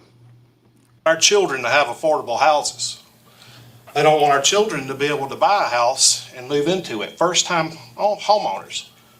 You know, our children, they can't buy a house because they're so high, because there's not any. I say 1,800 houses. I'd say if we could put 4,000 in there, put it. Put it in there. Hey, give our children a chance. Stop with the selfishness. This is what I think. My very own paradise, but not in my backyard. That's It's exactly a pristine area, but no, not near the lake. Let's preserve that 700 acres, but not ours. This is what I think. If everybody wants to stop this development, pull your money and buy it. Put some skin in the game beside your tongue. That's what I like. I like that. Put some skin in the game. Beside your tongue. Beside your tongue. Well, it seems like to me that everybody came, put their tongue in, and they don't like the idea. Well, I want to talk about some of the things that he said. Our children can't afford to buy a house. There's plenty of young people buying homes in Oconee County. Yep. Now, there are. If you've got 25-year-old kids living at home and they're not out doing what they need to make themselves better, then that's a parenting problem. That's not an economy problem. Would y'all agree? Yep. So, yeah, that maybe he'd do better if he learned to do his laundry and teach his kids a little bit about economics. Let's finish this. This is what I think. Come off your hip. Stop whining about it and do something like buy it. Here's the best I one. tell you what, I don't know what this county's going as far left as I could see it. Someone fussing about their neighbors exercising their right to fire a weapon. But I'm not taking away your Second Amendment. I'm all for it. But let me stop you from firing your weapon on your own property. Do you not understand that when you take that person's rights away, you take away everybody's rights? Then you're against the Second Amendment, just like you are right now. Or you could just plant some trees around the property, so you ain't got to look at it. I love watching people. I love watching the people that are just shaking their heads listening to this. Listen, they didn't want trees either. Remember? Because him and Lewis and a bunch of other of them came out when they wanted to make it so that you had to put in a tree after you cut down so many when you had to build something. Do you remember that? Well, you can't put red trees. But Glenn Hart made it pretty it down, but there's no red trees. But when you see that, the best part is everybody in the county is seeing how weird he is. But think I about all the. He's the last person that needs a damn gun. That's Well, the think last about all person the. that needs a gun. Think about all the hypocrisy going on in this OCC and their ideals. I think he's about 6'9". 1 minute they hate the solicitor's office and Sled did Matt Durham wrong and blah blah blah blah blah. Now they love him. Then all of a sudden they love the cops to death. Mm-hmm. But it wasn't that long ago that they didn't. No, and that's they want right. smaller. No, they were but, making now how videos. can You're making videos about them. But how can you back the blue as hard as they're trying to, and then not expect government to grow? They are saying, let's grow the armed arm of our government by giving more and more and more to the sheriff's department. And see, now, conservatives historically doesn't believe in growing government. Right, but that's what they're doing by giving the police department all of these extra funds and all of this extra that stuff. should scare you. Well, And that absolutely scares me as a citizen who is a constitutionalist who believes in small government means small police force too. It means small everything. well, the other thing that is quite interesting, and you brought this up this morning, if you go listen to YouTube, all these sovereign citizens, you need to go watch the videos of all these sovereign citizens. He sounds just like what they say. Sure is. And that should scare you. This is a group that he represents. He's number 2 in charge. And And our people- county councilman is number 1 in charge. And look who's up They're on, quite look who's up there on I the mean, dais. look at 'em. All those positions up there. Those are his friends. Right. That's why they're not getting anything done. Well, hey, let's push on. I want to finish this, and then we'll go back to the council meeting. The reason our great law enforcement, which we have a great sheriff's department, can't do anything about it or won't, because it's not against the heavily law. emphasized. I would say if it was against the law, they would walk in there and kindly ask them to stop. I was firing my weapon across from West Oak High School. What does that, what was does that firing mean? my weapon across West Oak High School. That's an admission of liability if anybody ever got shot Why there was in he the last doing 10 that? years. But why would he do that? Well, look, Because people like not him. responsible. This This is your picture, y'all. When they say not everybody should have a weapon. Yeah. But people like This him. is your poster child. This is your poster child right here. This People is your guy. Listen, This is people your like guy. him, people like Perry, who think it's okay to fire weapons on their own property without any regard to their neighbors, is exactly the same type of people that raised them 2 boys that shot that man dead on his damn tractor in Westminster and nothing happened to him. That's a problem. And this OCC, these people should scare you. They do. They scare the hell out of me. That's why I support the They couldn't Popo. stop me in Willow Ridge. I lived in the biggest house back there. I'm rich, and I lived in the biggest house back there. He said he was rich. Rich, and I lived in the biggest house. Didn't back somebody there. look that He up? said he was rich. Yep. And he said, but his mama's good looking. He say that too. I'm rich. Nobody could stop me from firing it, and I was across the road from West Oak High School. Oh Lord. But Cathy, didn't somebody look up the size of his home? Like a 2,500 square foot house. My man cave is bigger than that. But my point of it is, It is. Hey man, I'm with you, brother. I'm the thanks. common I've man. lost my damn train of thought Sorry. now. Sorry. Um, It's a nice man cave. I mean, seriously, I listened to that, and if no one seems to be alarmed, then I'm worried about you. Yeah.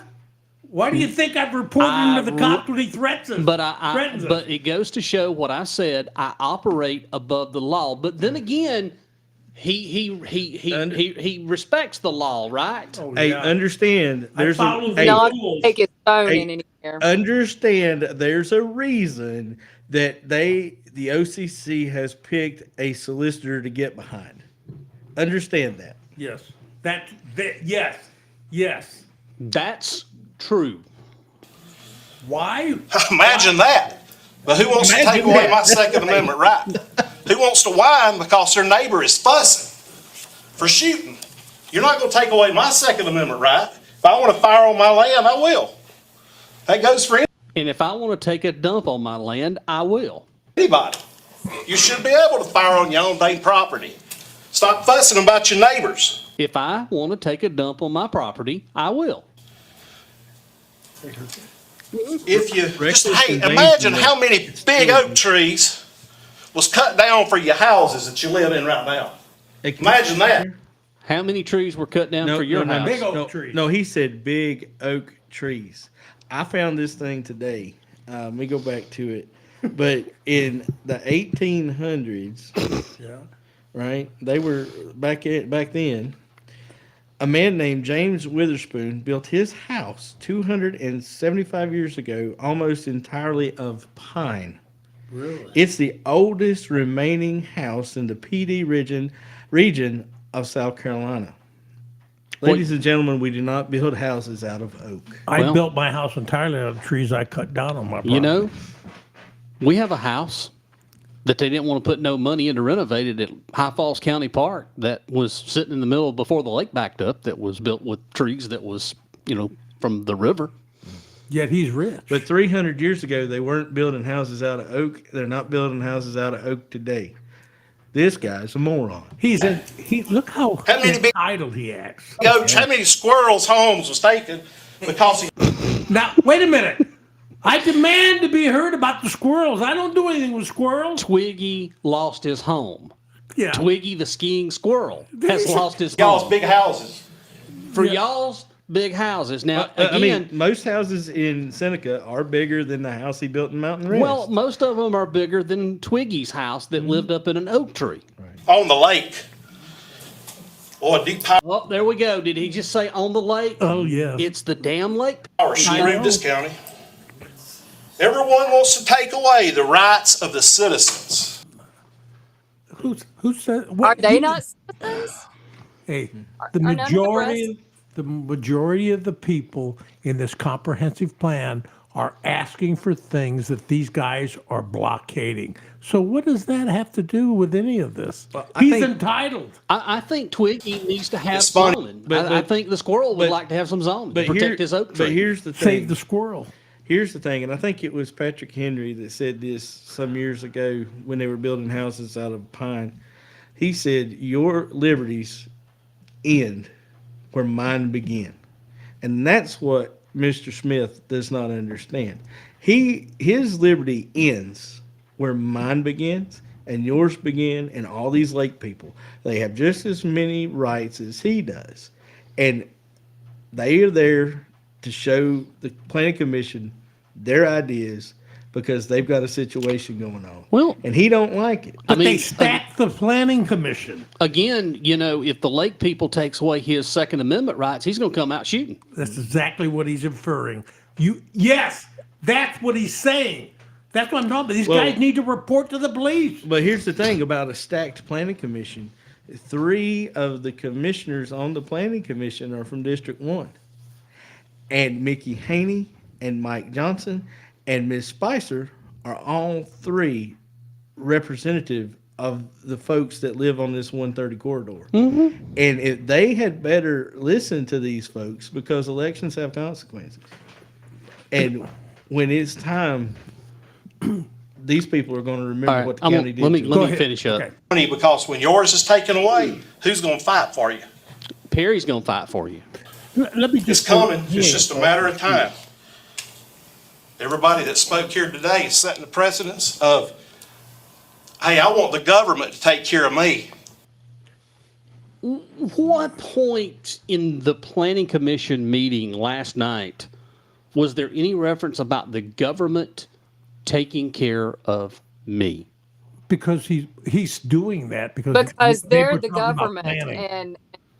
and they're asking them to keep people from moving in over there and creating an infrastructure problem.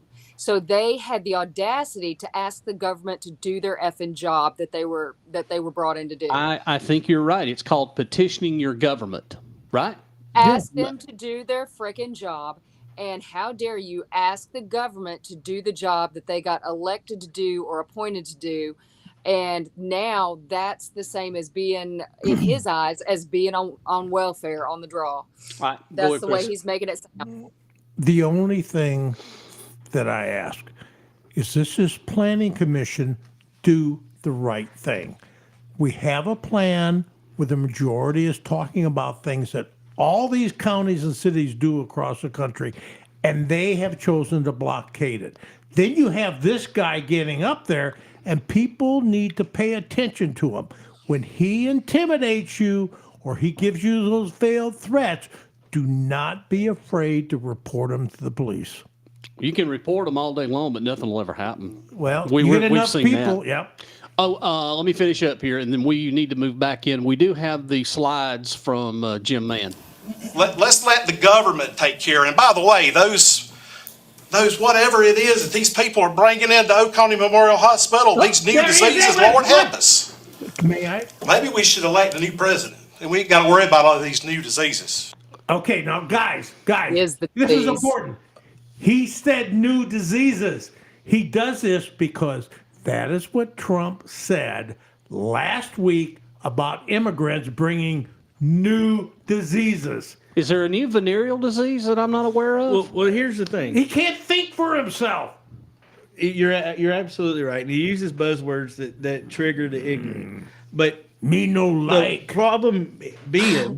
The problem being is the majority of the homes that are being built in Oconee County are in the 400,000 and up range.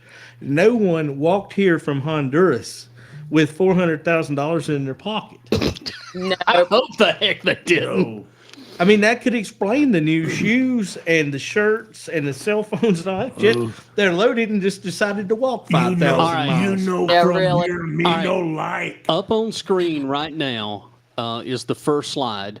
As proposed in Ordinance 2024-10, an ordinance establishing the budgetary increase limitation for Oconee County, it reads in summary, any increase in the general fund of the county's annual budget for fiscal year over fiscal year is limited to a percentage amount that is greater or less than equal to Oconee County's population growth plus inflation. So, as Jim said, some background information to consider. The graph below shows the actual 10-year Oconee County for this combined factor, Oconee County's population growth percentage plus inflation percentage. If we start back at 2014-15, you're looking at about maybe 1%. And then as we move up, 2015-16, we had 2%. We had about 3.5% in 16-17. 17-18 stayed about the same in 18-19, and that was the start of COVID. So we dropped back in 1920. We lost population growth in 1920, and the inflation rose. 2021, inflation skyrocketed. Population stayed the same, but then we started seeing more growth. 21-22, inflation out the roof. 22-23, your inflation started growing, and your population did start growing again. So now I'm going to back out of this and move over to the next slide. So here comes the next slide. So taxpayers are not interested in accounting games that move money out of the general fund into other spending funds to give the appearance of a budget decrease. That's what they did with this last budget. Taxpayers want a clear picture of all spending. That's one of the things that Matt Durham said in his campaign when he originally ran, that he wanted transparency. He wanted line-by-line budgeting so that county taxpayers know where their money was going. So if you make a true budget comparison of the grand total of all fiscal year funds over the last 10 years, if you look at the chart, what do you see? You see budget cuts for some years versus spending increases in other years. The tug of war in government spending as expected from year to year until you get to the 23-24 budget for the grand total of all funds. That's the key. Grand total of all funds. Look at the increase. So in 21-22, you had Julian, Paul, and John Elliott. You had a partial of Durham, and then you had Glenn Hart. So the budget held the line, but then you take a look at 22-23. That's the first year that he was chairman. That's when you had the council with Don and you had Glenn Hart. $80 million plus. This budget, $91 million. Where is the pea picker for his ramble? Well, he's covering, but here's the thing. I believe you create a budget and you negotiate, but you create a budget that's needed to do the right things. What I do not like is government officials actively lying to us. When they lie to you, you should never trust what they're saying. All three of them have lied. The only one saying anything is Elliott and Julian when they were challenging these guys. And these guys, and Smith and these guys continue to support this. They are lying. The numbers don't lie, right? We said it last year when this started. You did. We called it. We You called had it. the charts up last We year. called it because just because you take out of the operating budget, that you reduce the operating budget, you don't cut the budget. All you're doing is moving it around to where it's in a special fund account. That's still total budget. That's everything. And so the guy on the planning commission, David Nix, has been saying the most conservative budget ever. Those are people actively lying. It seems like they're trying to sell a bunch of oceanfront property in Neary. They're trying to build it up. And reality, these right here doesn't lie. The budget is over. It's the largest. This increase is the largest increase ever in Oconee County. And if you think this is bad, give it 2 or 3 more years. Because I don't believe that this really holds the truth about having to start paying a bond back, does it? The bond's not in here. Nope, just wait. Just wait. Just wait. That's going to go up even more. But how could our roads be so bad? $3 Oh, billion. wait a minute. They're all state roads. But $3 billion, according to that, there. God. The 23-24 total budget represents the largest single year percentage increase in 5 years. 14.53%. And even going back into 2019-20, we had a decrease of the budget. In 2021, we had a 1.7% increase. 21-22, 13.9%. These are facts. So he's going to handcuff himself and then try to figure out how to hire an entire shift at the rock crusher. This is horrible. This is the reason why. Now, it's in just June, immature leadership at its finest. this is June. You have a primary. This is why it's so important. You vote because he's got to go and Glenn's got to go. If you intend to save Oconee and you don't want to see Oconee go off the physical cliff, not to say that it's going to take some time to fix everything that's been done. It can be fixed, but it's not going to be done right now. You better vote.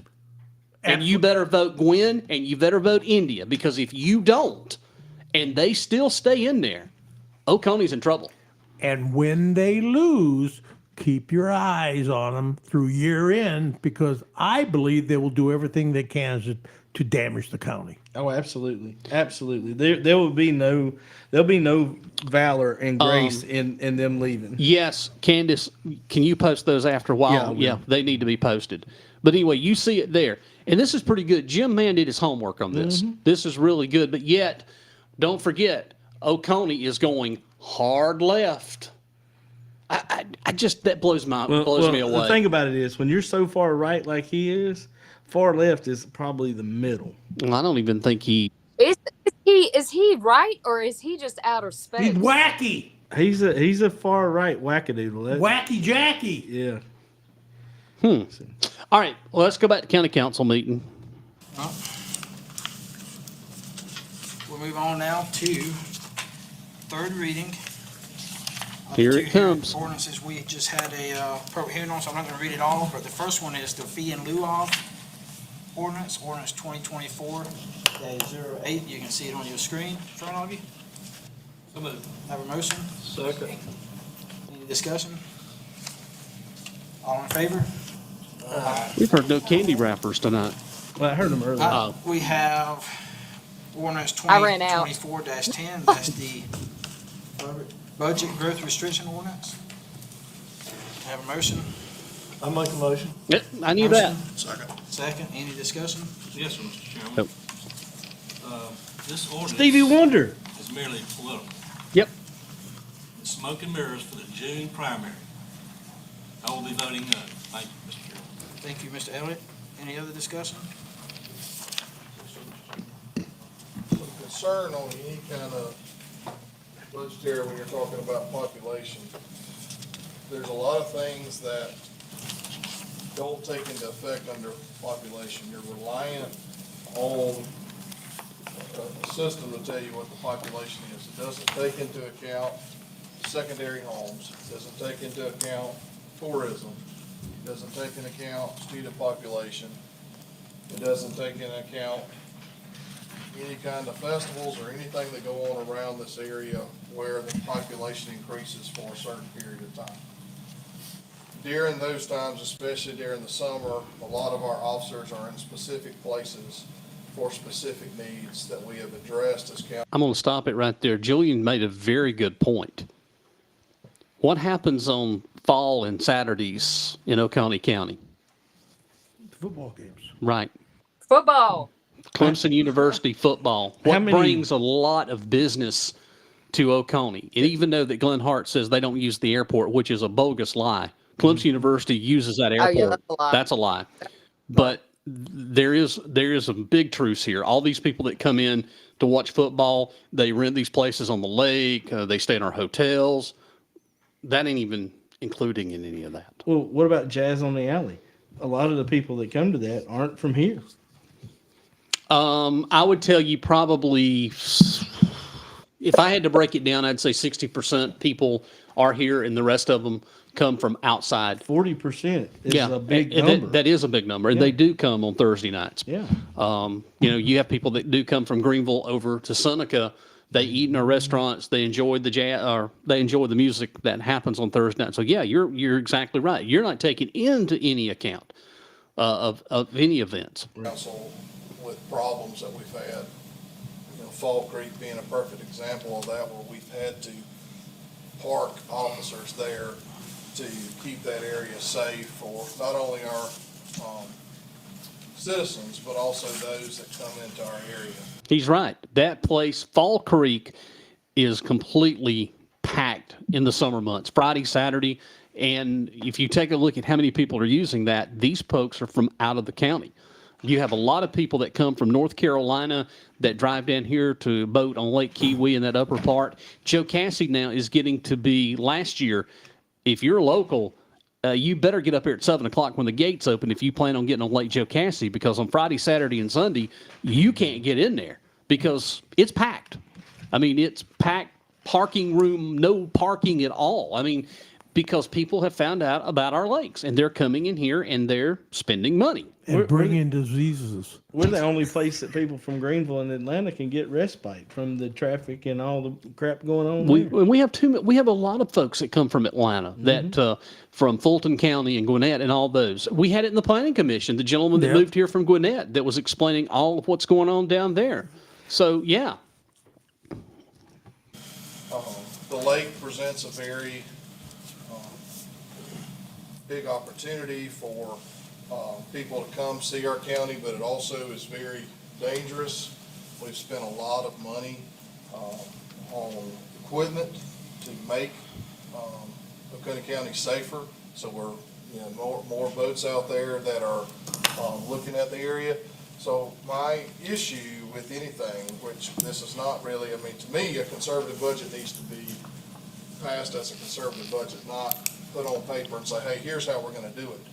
It's very confusing, again, to the general public to say, oh, here's this conservative budget, because that's what's being put out there right now, that you got council members that are against a conservative budget, and it doesn't even have a dollar figure attached to it. So I'm just moving money out of one place to the other doesn't create a conservative budget. I like the line item budgets that we've done over the years, where we've established the capital vehicle replacement plan. I think it's easier for staff to plan, but it doesn't create this so-called budget that looks smaller than it is. Sometimes doing the right thing is creating funds to make sure that we can plan for in the future. I know fire trucks is a big one. We all see that coming down the road to where councils before did leases on fire trucks. We're looking at going, let's come up with a money that we get over a 2 or 3 year period of time to make sure that we're able to purchase and replace these. So I think we're doing a smarter job, a better job. And I think the biggest issue with this budgetary increase limitation is because everybody out there that's knowledgeable on the budget sees that the budget is larger than it was last year. And that's not really the issue, because they want us to spend more money on roads. They want us to spend more money on police. And they see the growth coming to this county. And if we're not out in front of it, like I think we're kind of getting close, but we're gonna get really behind and throwing any kind of, oh, we're limiting the budget, so we're lessening the taxes on the citizen. That's what we should be doing with industrial development, economic development, which we have been doing, with commercial development, which we have been doing. So we're lowering the tax burden to the people that live here. And so that's the main thing that I think this council has continued to do, and councils before us. We've established we've actually got our fund balance back up. So we've got a good future moving forward. But there's a whole lot of expenses coming up. Sewer South's a perfect example. You got a $25 million bond. That's great. We got $25 million. But I've already told this council that you better go ahead and put some money, put some designated millage down, because there's going to be a lot of expenses associated with that, especially if y'all are gonna run sewer all over the south down there. There's gonna be a lot of expenses that come to that. So my whole issue with the budgetary increase limitation that you got on here isn't because I don't feel like this council can create a budget. We passed a 5-0 budget last year. I didn't like all of it, but I liked enough of it to pass it. And I think we can work together to create the proper budget instead of just trying to show everybody, oh, watch this, we're going to create a conservative budget. Let's create the budget that's in the best interest of this county and the citizens, and be with it from there. Thank you, Mr. Chairman. Thank you, Mr. Davis. So there's growth restrictions on the general fund budget. You gave graphs with a total budget. So the general fund budget is pretty much half of the equation. That's the budget that council debates mostly. Yes, last year's budget increased the whole overall budget by $10 million. Did y'all catch that? He's going to say, but. He's going to say, but. There is no buts to it. He increased the budget by $10 million. He admitted it. He admitted it. He admitted it that the budget, time. for the first time, he admitted it that the budget increased. But understand, he's going to have a reason. And he's going to have a reason to raise the budget every year going forward. Well, Yeah, let's see. but say it. Say Right. you're raising it. Let's see if he counteracts it. But he just admitted it. Tax grants. Just to play it back just a little bit, so a general fund budget has to be balanced by state law. So that's good, you can't deficit spend. But on the downside of that is, as your revenue increases, which we've seen, right, because the value of housing's increased, well, your revenue still has to match, so your general fund budget chases revenue. All right, so this is the second part of a two-part equation. So last year, we removed non-operating funds out of the general fund budget, and we put them in separate funds, such as emergency equipment fund. It's still part of your budget. Here's the thing. We've already had some. Here's the thing. You put all that firefighting money into the fire truck fund. Then you start paying salaries out of the fire truck fund, and you're not. You got nobody for the trucks. You don't increase the money coming in for more pay people for firefighters and pay for people. By the time we get to fire truck buying time, we ain't gonna have no money. This thing. Is juvenile management at Funds we its increase finest. more, and these designated funds, they can now grow a balance.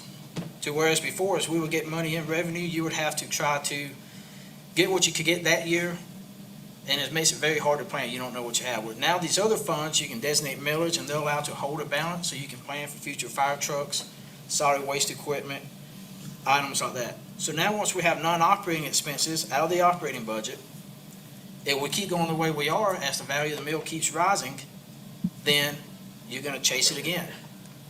So then what you answer with that operating budget is you're probably just gonna end up growing in bureaucracy. We're growing a bureaucracy already. That's what I thought. We're growing it already by adding $25 million worth of sewer pipe that the county's responsible for. That means you're going to have a sewer department that looks after it. You, Mr. Durham, are growing the bureaucracy with your bullshit. So with this, the council and future council, they'll have a choice to make. As the value of the mill rises and revenues rise, they'll have three choices. They can sit and say, this is rose, let's cut millage. Or they can say, the revenues rose, we need to move millage into some of these designated funds, which requires you to plan for the future.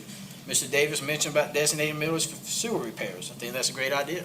This situation, as the value of the mill rises, revenue rises in the operating fund, you know, the operating expenses certainly outpace inflation and population growth. So you can then say, hey, we're going to designate some of this millage to future, you know, sewer maintenance or whatever. But it forces council to have those decisions, or they can do a combination of both, cut some millage and redesignate some millage to other funds. But it's a planning mechanism. It forces the council and the county to plan. It keeps you from growing bureaucracy is unnecessary, because that's what we're going to do now that we have operating funds out of the non-operating funds out of the operating budget. This is going to force the council to make some decisions what to do with it.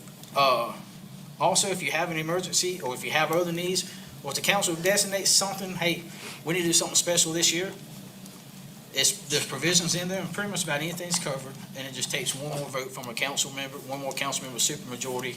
So 3, it takes 4 council members to pass it. That's all. I hope that when they get the two get elected on there, that's the first thing that they wipe out. Well, the thing about it is, he just said he raised the budget, and this ordinance he's creating has no teeth in it whatsoever and means nothing. But that's just like the sanctuary for the unborn, the sanctuary for the Second Amendment. Same thing. But here's the thing, words are important. But let me say one thing. They did this, but you got to remember something. They made a choice on who they gave raises to. And all behind the scenes, they chose not to give these government employees anything. Right. And we still, that's another thing that's not even counted into the equation, is where's the study at? Exactly. We'll never see that study. He's not even talking about it. We will. There's no study. We will never hear these. No, we're getting windshields. We're not. Those people are not getting a study. They're not getting a raise. We're not getting any more stuff at the rock crusher. They're getting windshields. We're not getting any better parking at the solid waste. No. Save the squirrels. No way. I do. I think we need to do some rodent zoning. Any other discussion? I'm going to touch on 2 things. This council can make the general fund whatever we want it to be. If we wanted to make it 30 million, we can just move stuff out, because that's kind of what happened in the last budget cycle. The second thing is, the reason why the general fund was growing, and you're calling it out of pace or whatever else it is, was because we were giving raises to law enforcement officers and fire and salary increases to our staff. So the largest increases that we were seeing in there, when I keep hearing we weren't conservative, to me, there's no more conservative than making sure that especially our police and fire are getting paid. That's the largest growth in the budget since I've been on council. It's been around police, fire, and public safety. Thank you, sir. So we took significant steps last year in police and fire and other employees who was deemed as necessary raises. We have the salary study.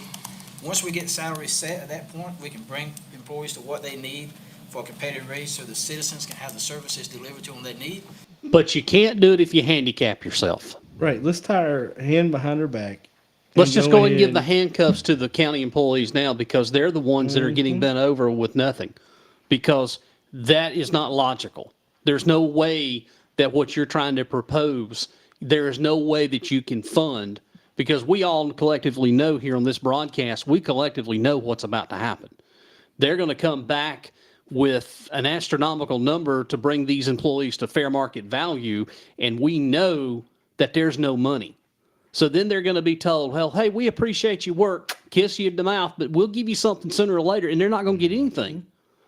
And yet you did, and every cop deserves, they deserve that. Fire deserves that. Rescue deserves all of that. All of those work and deserve what they get paid. But what about the frontline people that the county citizens see on a daily basis when they walk into the tax collector's office or when they go into Register of Deeds? What about those people? What about those people that are the frontline people that come in and see for county services?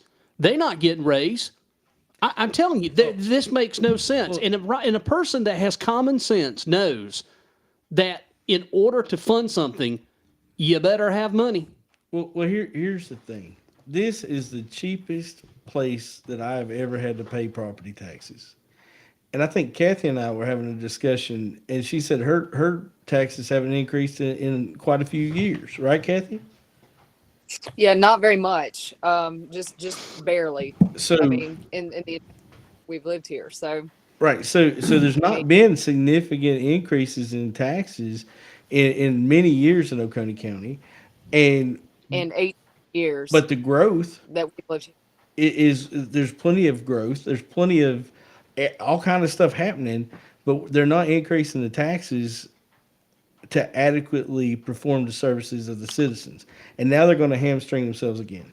And that's what I'm saying. It's most important that come June, that when we have an election, it's very important that we need those two. We need India and we need Gwen, because that's the only way that we're going to save this county from going off a financial cliff. I see it. I smell At it. that point, once you have the pay where it's at, then they should keep up with inflation. But you will not get the pay there because you don't have the money to pay the people. And that's better than they've done in years past, but we can allocate the funds for that. I just don't think we should get in a habit of just taking stuff out of the general fund to try to say, look at the general fund, how conservative it is. I just think that's confusing to move that stuff out of there moving forward. That's the last thing I said. Thanks, sir. So we put funds in special funds, it's more transparent. You can see what these funds are designated for. Staff is able to plan for the future. We talked about. You can't. There's no way. You know, the one thing that people don't realize, because they probably, a lot of people probably didn't know it, counties, you know, it's just like a business. It's the cash flow. You can have a bright future, but if you don't have the money, you literally can go belly up. I mean, you could literally bankrupt a county with poor decisions. It can happen. It has happened before in other places. About strategic planning with long-term 3 and 5 year plans coming out for equipment, because if these is gonna accrue funds, council needs to know what we're saving to fund. You know, They were, it just was spelled out differently in the general fund. What I just want the public to understand is the general fund was growing for fire and public safety. Just because you take it out of there, doesn't mean that the general fund didn't grow last year. Let's move on. I won't say anymore.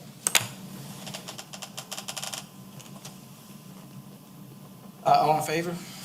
He didn't want to respond to that. All Huh? opposed?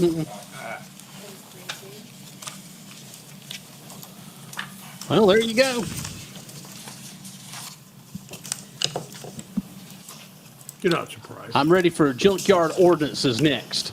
We have no second readings. Okay, first reading on the following ordinances. Ordinance 2024-04, an ordinance amending Chapter 32 of the Oconee County Code of Ordinances in certain limited regards, in particulars only regarding the establishment of a commercial junkyard, ordinance to be entitled Commercial Junkyards, and other matters related thereto. Make a motion. Motion. Second, any discussion?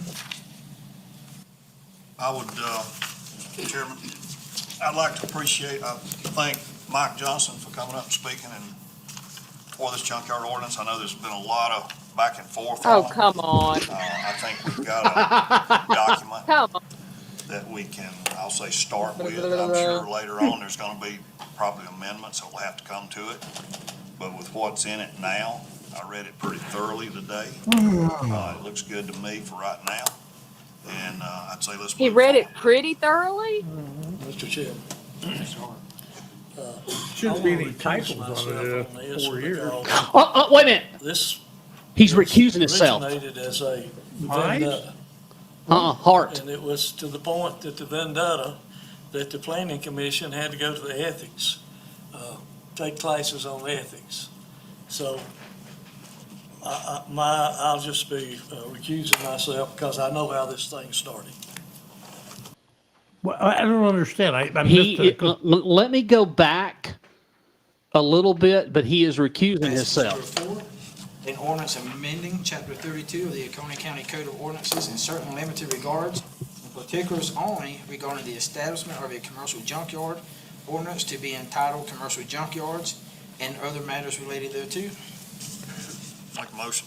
Motion, Second, any discussion? I would, Chairman, I'd like to thank Mike Johnson for coming up and speaking and for this junkyard ordinance. I know there's been a lot of back and forth on it. I think we've got a document that we can, I'll say, start with. I'm sure later on there's going to be probably amendments that will have to come to it. But with what's in it now, If he recuses himself thoroughly today, and it it's a looks good to 2-2 me vote, right it now. fails. And I'd say let's move forward with it. And we Hold don't have hold one on, again. hold on. I want to recuse myself on this because this was originated as a vendetta. And it was to the point that the vendetta, that the planning commission had to go to the ethics, take classes on ethics. So I'll just be recusing myself because I know how this thing started. But who started it? I'm not sure I grasp the. They Did did. they start it? Is that the way I understand it, Kathy? I've lost count at this point. It's gone back and forth so many times. Let me see if I can. But I want to recuse myself on this because this was originated as a vendetta. Okay, he says it's originated as a vendetta. Is it against him? Exactly. So what is it about? No, It was it's to the point that the vendetta, that the planning commission had to it's go to the garbage. ethics. wasn't it the Garland guy that has You talking about Jody Gollin's husband? yeah, it has a junkyard. And either Hart or one of the guys on the planning commission I do remember something. didn't like riding by it. Or was it? No, it was. It was Golling went and done an investigation or took pictures of somebody else's junkyard, wasn't it? Something like that. He just used them. No, he used. Is an he used- example? Yeah, he just took a picture of the one that he drives by that was closest to his house to use as an example for whenever they started talking about junkyards, they were talking about fencing. Right. And And so- Hart, and that guy's Hart's buddy. And that's well, why. he got feelings hurt or whatever. Yeah. And said that he's being targeted. And it wasn't even about that. It was just to say, hey, this is where you'd put a fence, or this is how, If your and front he's yard like, looks I'm like being shit targeted. and people take pictures of it and put it on the internet, it doesn't change the fact that your yard Maybe looks y'all All right. plant a tree. Didn't Let's finish it. Take Right. classes on ethics. So I'll just be recusing myself because I know how this thing started. Thank you, Mr. Hart. This is interesting. Yes, this thing's been going on for 3 years. My concern with, we're touching base on junkyards, and I agree with what Mr. Johnson's talking about the batteries and becoming a dumping ground for the batteries.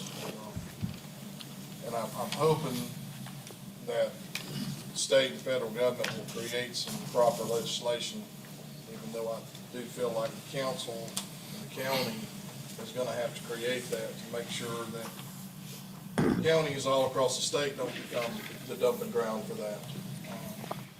Some of the issues I have with the junkyards we have now is, especially out in my district, a lot of us operate with wells. It's where we get our water from, even though whether it's a primary or a secondary source. So having junkyards specifically in the area that don't really have a drainage system, or a lot of them are just on gravel, can cause some issues. So, this kind of started, the tow yards were part of it, and tow yards weren't part of it. Then we started talking about fencing. The biggest issue that I kind of have in it is there is a point that we do need junkyards. There is if you grew up here like I did, you went into a junkyard and you had an old Jeep, you went and took seats out of an old car, and that's what your seats were in your Jeep. So it's part of it that you grew up with it around. The problem is we're concerned that we're gonna have this explosiveness of junkyards. So, but I'm hesitant to go in here and put even though I don't own a junkyard, we're putting a lot of stuff on a specific style business. What's the next business? What's the next business?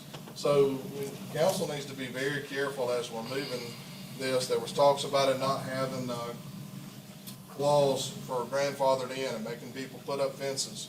If you've priced fences lately, guy that has 10 acres that he's got a so-called junkyard, probably $45,000 to $55,000.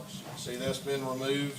As a business owner, if a county came in there and said, oh, you gotta do it this way, and it was gonna cost me $50,000 to $80,000 to run my business, there'd probably be a bunch of them getting together and coming back to council, and it'd probably change in there. So council needs to be very careful when we're looking at businesses. Just because we don't like them or we're scared of what they bring to the table, we need to look at, is there a better method than casting an ordinance on there?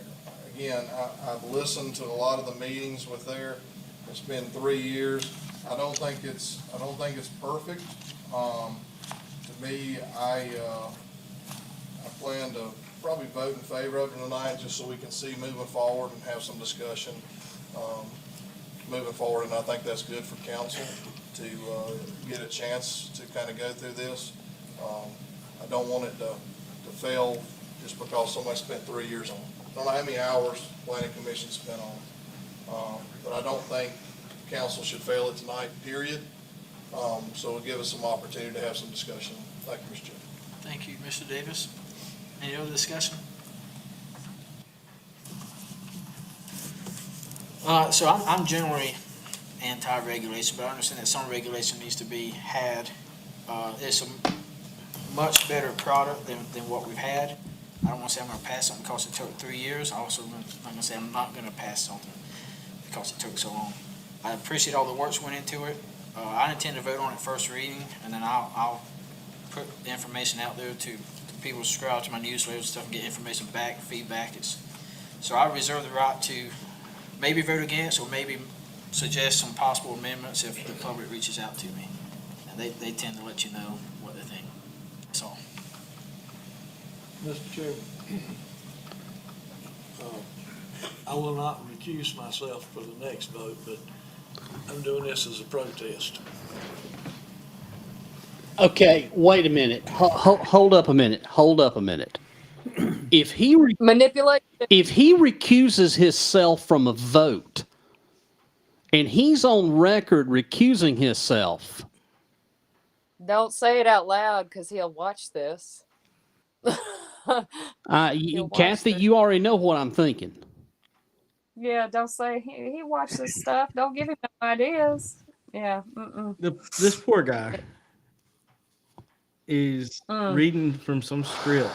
It looks that like somebody put in front of him, and he does not know what he's doing. This is why octogenarians do not belong in our government. Any of them. Chris, you're only 70, right? No, I'm older. I'm 90 now. No. People should serve as long as they're capable. It doesn't matter about age. He's not capable. Well, yeah, but I'm just saying he could be 50 years old. What's He could be your age and not be capable. What's the look at Marjorie Taylor Greene. She's like what, 30 something? Yeah, she's younger than my boy. All right, we're not going national. Just saying, this old guy has lost his Well, mind. she's a Martian. She ain't national. Yeah, there you go. International discussion. I don't understand.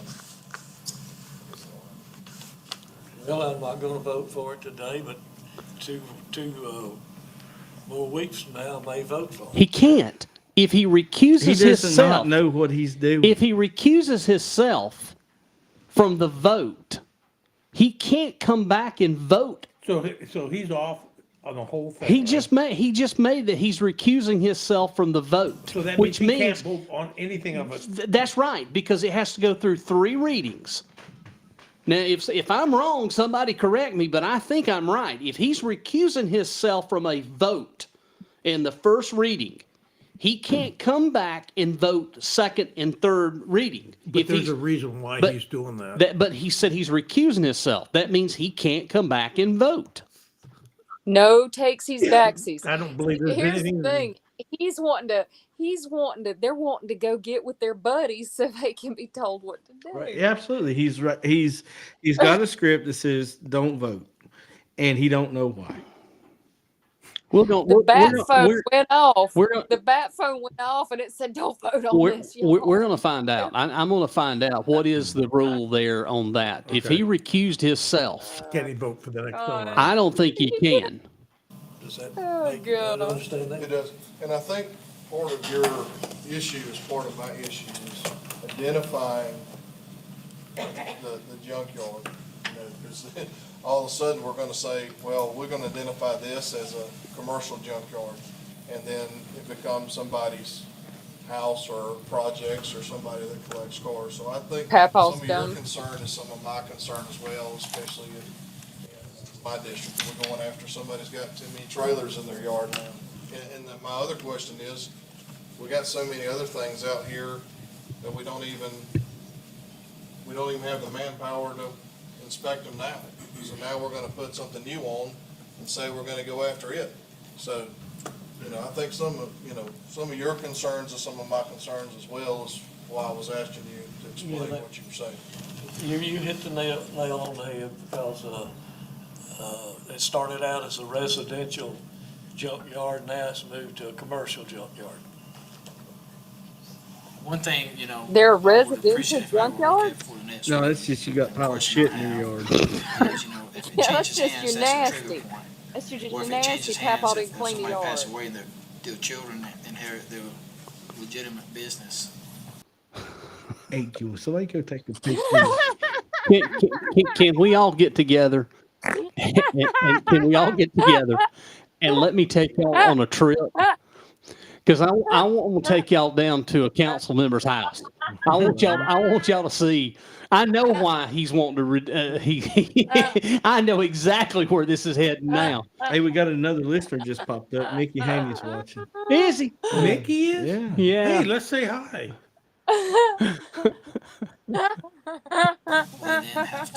Did it really pop up? Yeah. Bless his Yeah, heart. if he did, I want to say hi to him in my name. So, any other discussion? In my name. I still think there's been a lot of work put in it, and I'll say the same thing. I'm not voting on this simply because it took so long. Is that what he said? Who said that? Mize? He's the one that had him go back. Mm-hmm. And he's saying he won't because it took so long? When I read through the text in it, I don't know why there's so much opposition of having this ordinance. Not necessarily on this council, but other folks. I just don't understand. Okay, I'm going to stop it. If you go back to last night and you go back to what Perry Smith said in the Planning Commission, there is a discrepancy here between the two. Well, yeah. Did you just notice that? There is a huge discrepancy. One says no government regulation, and this one here is saying, well, we need regulation. Mm-hmm. So what do they stand for? I mean, tell me, what do they stand for? Well, they're Well, there's just in the middle of a opposition. whirlwind of emotional rhetoric. I mean, this time last year, Mr. Haney was up there tearing the budget apart in front of folks, and he hasn't said anything about this one. There's no All other objectivity. businesses have to follow certain rules and regulations. But they were right when this all started. It was for residential. It was about residential junkyards. But then, if you're going to have residential junkyard ordinance, isn't that one step closer to zoning? Yes. Am I right, Rannie? Yeah. Kathy? If you're going to have a junkyard ordinance, and you're going to tell somebody what they can do on their property, that's zoning. And they don't like it Z word. But that's exactly what this ordinance is. So let me just go ahead and put that out there. You're telling what somebody can do with their property. So shouldn't the OCC be all jumped up and, no, we can't do that? Because you're telling somebody what to do with their property. It's like a feather in the wind. I agreed to take the grandfathering clause out of it. simply because, like you said, Julian, if a man's got a 10-acre junkyard and to put fence around it, it probably would put him out of business. It'd cost him. So my concern is, I'd like to know how many junkyards we've got in Oconee County, for one thing. Private. Commercial junkyards. And I don't think. What about people that's got 4 cars up on blocks sitting in their front yard, that's got batteries stuck high, that's got 2 single-wide trailers that are about to fall in their front yard? What about people that have yard sales every weekend? And they have Again, their crap laying out there. You mean the perpetual yard sale They that do. never goes away? We've got a guy out up the road that does that. I'm just telling you here. I want y'all to understand this. Yeah. They are the ones that say, we got your property rights and we're taking care of you and we're not going. This is zoning. But remember, though, this is South Carolina. It is a rite of passage to display every trophy car you've ever wrecked in your front yard. And Oconee's the capital of that. And It's true. And a couch. Yeah. I mean, right around the county. A toilet with a Confederate flag will get you brownie points. But here's the thing, and I gotta confess, I have to confess, I have never lived in a place like this because I've never had a broke down car in my yard before. And I moved to Oconee County, and now I've got 2. That's great. I've got 2. I'm glad that you're contributing to Oconee society.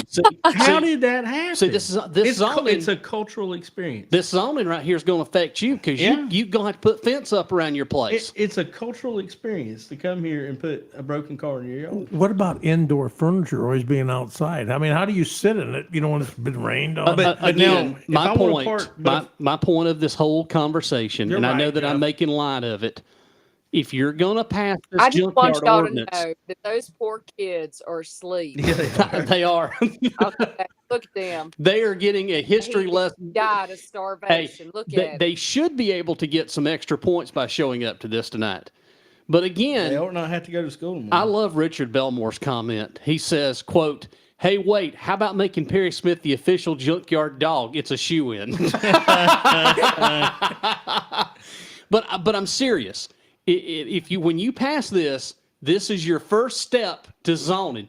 Why is Perry Smith is not up and raising hell right now? I mean, he should be doing some sort of get up there, skin flick, whatever. Did I say skin flick? It's asking too much with what limitations that are in it. I don't think it's going to cause a lot of grief. Okay, he said a lot of heart. Okay? Y'all, I'm telling you. He's got astigmatism, and he's reading. I mean, and he jumped the line. Ask them to register their business. That's even more regulation. I west my case. Yeah. We have got zoning now, y'all.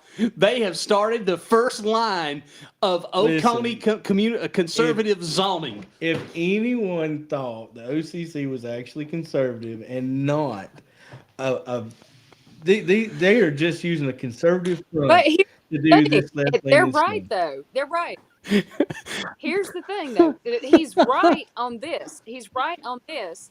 These people have been running these junkyards or whatever, and those are businesses that aren't registered. They're not paying taxes, and they're making money. Cathy, let's be Am honest. I wrong? Let's just be honest.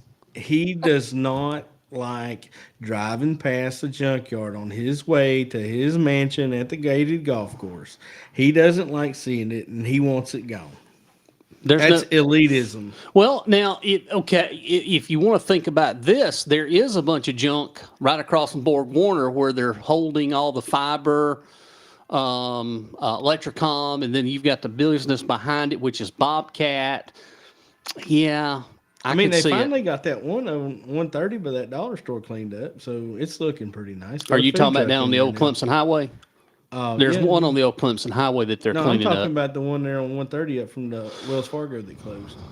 There before you get to that new Dollar General they put up. Oh, yeah. County, charge them a $5 fee just to register, so we know. Did I hear? And now we have fees. $5 fees to register your junkyard? Ask them to follow the rules. They don't want to give them a loop. And then we're going to ask them to follow the rules. But we've got nobody to be able to enforce this is zoning. Man, government's growing by the Well, you can't second. pay them. They're growing the government faster than they can. Like I said, Wow. later Way to on, go. there may be some amendments made to it, and Chairman Durham mentioned that. We may get into it and may need to ask the planning commission to make some amendments to it as time goes. My goodness. But I think right now, it's the best product. Money, money, money. I love Feed them this boys. zoning. Yeah. It's come out Poor lately, wrestlers. and I think we need to move forward with it. So, Mr. Chairman, the concerns I've heard here tonight, number one, the Martin's brought up the development problem, and that's a problem. And Mr. Johnson brought up the fact that we don't want to become the EV dumping ground, which he's absolutely right about the two EV recycling centers that Governor Master has endorsed. And little old Oconee County's sitting up Oh, they here. don't like him. And yes, I'm worried about development, but I also don't want to become the dumping ground for EV cars. And so that's my major concern is we can live with the junkyards we But have ain't now. y'all's man. What about the Hey, can you future? mute me? We don't want to become the dumping ground for EV cars. I don't think anybody in this room wants to become the dumping ground for EV cars. Thank you, Mr. Chairman. I Lord. agree with you, and that's what was added that came back that I think is very good. You know, the federal government subsidies purchasing an EV vehicle, and we don't want to be the dumping grounds for them. And as he mentioned, the EV cars is different than other cars to where you can't just go take a side off or alternator or something. It's pretty much, they're all just throwaway. Come on, y'all. Now you mean to tell me that old Jason Hank Any other can discussion? say, put a steak pipe Hearing none, down all in to you. favor? That is 4-0.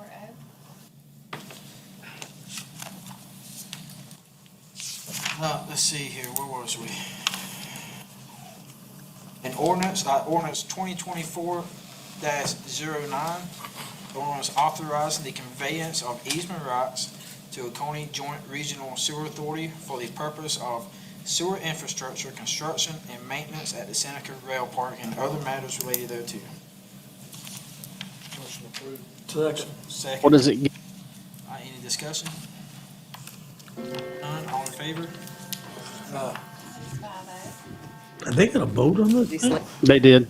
Next is ordinance So what are they doing now? Explain why? 2024-11, an ordinance to amend and supplement ordinance 2023-16, which established the budget for Oconee County and provided for the levy of taxes for ordinary county purposes for the Tri-County Technical College Special Revenue Fund, for the Emergency Services Protection Special Revenue Fund, for the Road Maintenance Special Revenue Fund, for the Bridge and Culvert Capital Project Fund, for the Economic Development Capital Project Fund, for the Parks, Recreation, and Tourism Capital Projects Fund, for the Debt Service Fund, for the Victim Services Special Revenue Funds, for the Capital Vehicle Equipment Fund, for the creation of the Fire Emergency Services Capital Vehicle and Equipment Fund, for the Community Health. No, I think this is the big one.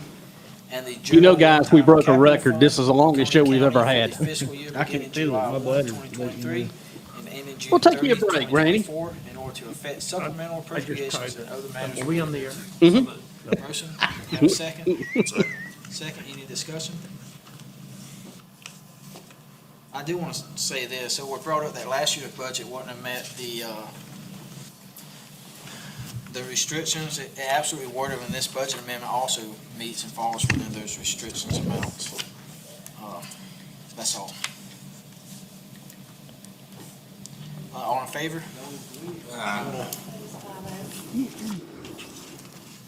Ordinance 2024-12, an ordinance authorizing the conveyance of easement rights to Central Electric Power Cooperative Incorporated for the purpose of utility infrastructure, construction, maintenance at the Seneca Rail Park and other matters related thereto. Motion approved. Second. Motion second, any discussion? Hearing none, all in favor? That is 5-0.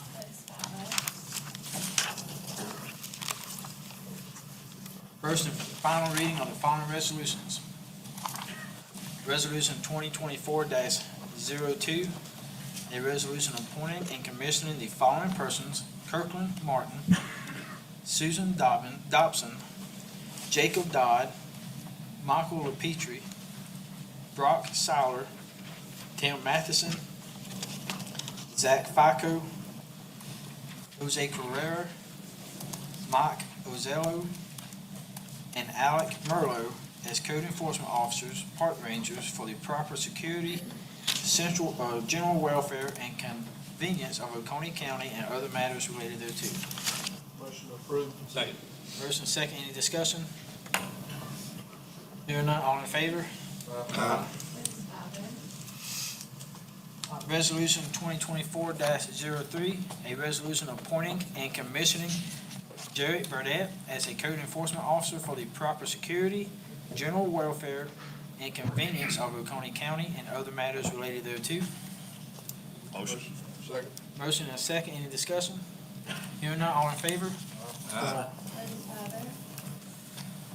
right, resolution 2024-04, a resolution authorizing the execution and delivery of an easement agreement with the United States Department of the Army, Secretary of the Army for a public road or street, Woodlawn Drive Road, located on the Hartwell Lake Project, easement number DACW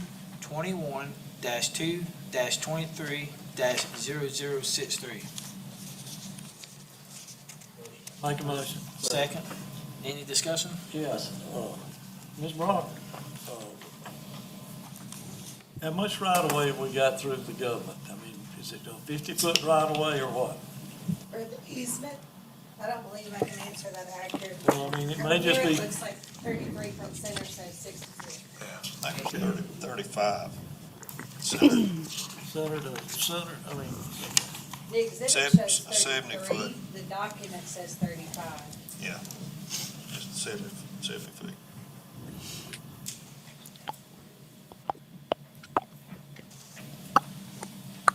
So this is just an easement, Mr. Hart, for us to be able to access county road operation maintenance and related duties.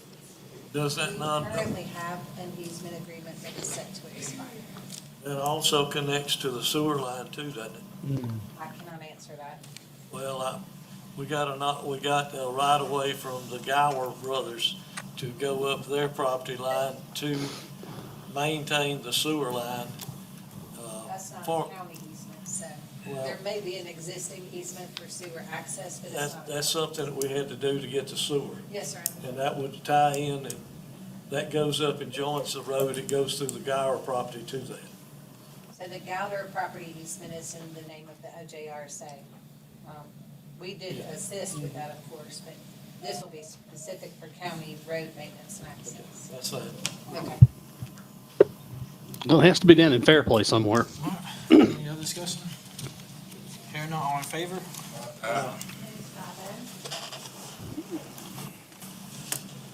Discussion regarding action items, request for council's approval to commit matching funds not to exceed $21,000 towards the Oconee County Courthouse and Animal Control Security Improvements Justice Assistance Grant from the South Carolina Department of Public Safety Justice Assistance Grant, JAG, program. The amounts not to exceed $21,000. Oconee County requests the commitment of the matching funds for the security upgrades contingent on grant award be included in the fiscal year 24-25 budget. It is staff's recommendation that council support the Oconee JAG application submission and commit matching funds up to $21,000 for security upgrades to the Oconee County Courthouse and Animal Control. So moved. Second. Motion second. Any discussion? Hearing none, all in favor?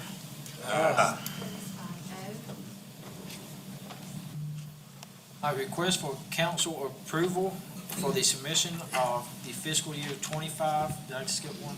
I did not. For the fiscal year 25 Oconee County Highway Safety Enforcement Grant to the South Carolina Department of Public Safety, Office of Highway Safety and Justice Programs. The staff's recommendation, excuse me, let me go back. There is no match requirements for this grant. It is staff's recommendation that council support the Oconee County fiscal year 25 Oconee County Highway Safety Enforcement Grant application submission overtime to support the four-man special traffic enforcement unit for increased highway safety. Motion second. Any discussion? Hearing none, all in favor? That is 5-0. Okay, we have Golden Corner Commerce Park Phase 1 There it mass is. grading, Department of Economic Development. Amount is Thank goodness they're taking them kids out of there. $2,988,492.75. Yeah. With a 10% contingency of $298,849.28, for a total of $3,287,342.03. Procurement was approved by council in fiscal year 2023-24 budget process. Budget $3,287,342.03. Project cost $3,287,342, with a balance of $0. Oconee Economic Alliance received 2 grants to offset a large portion of the costs associated with this project. One, the South Carolina Department of Commerce, $1.5 million reimbursable grant. 2, the South Carolina Power Team, $1 million reimbursable grant. The remaining balance for this project will be paid from Economic Development Capital Project Millage Fund, $787,342.03.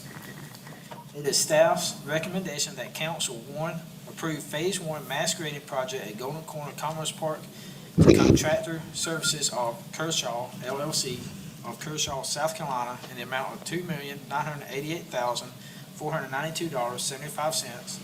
2, to approve a 10% owner's contingency in the amount of $298,849.28. 3, to authorize the county administrator to execute documents for this project and sign any change orders within the contingency amount. And 4, to authorize the county administrator to transfer funds to the appropriate line items. Motion to approve. Second. Motion second, any discussion? Yes, sir. This has been on council's list for a long time. I know I have put it on my strategic planning several times, regardless of what certain rambles say. I think it's. I appreciate this one project. Certain ramble. Has the grant, the 1.5 and the 1 million. To me, council needs to go ahead, and as we've learned with the OITP Highway 11 part, on grading additional tracks up there while we're grading, we need to be looking forward, looking towards that. Graded land that is certified will sell. Ungraded land, Golden Corner has taught us that, is not gonna sell. So I think council, hopefully this will pass tonight. I believe it will. It's doing the right thing moving forward. Thankful for the grants that we got. But I think council also needs to look at some additional grading at that site as well. Thank you, Mr. Chairman. Thank you, Mr. Davis. Any other comments? Hearing none, all in favor? That is 5-0. Next we have purchase order 55323, Terracon Phase 2 construction testing for Golden Corner Commerce Park mass grading from the Economic Development Department.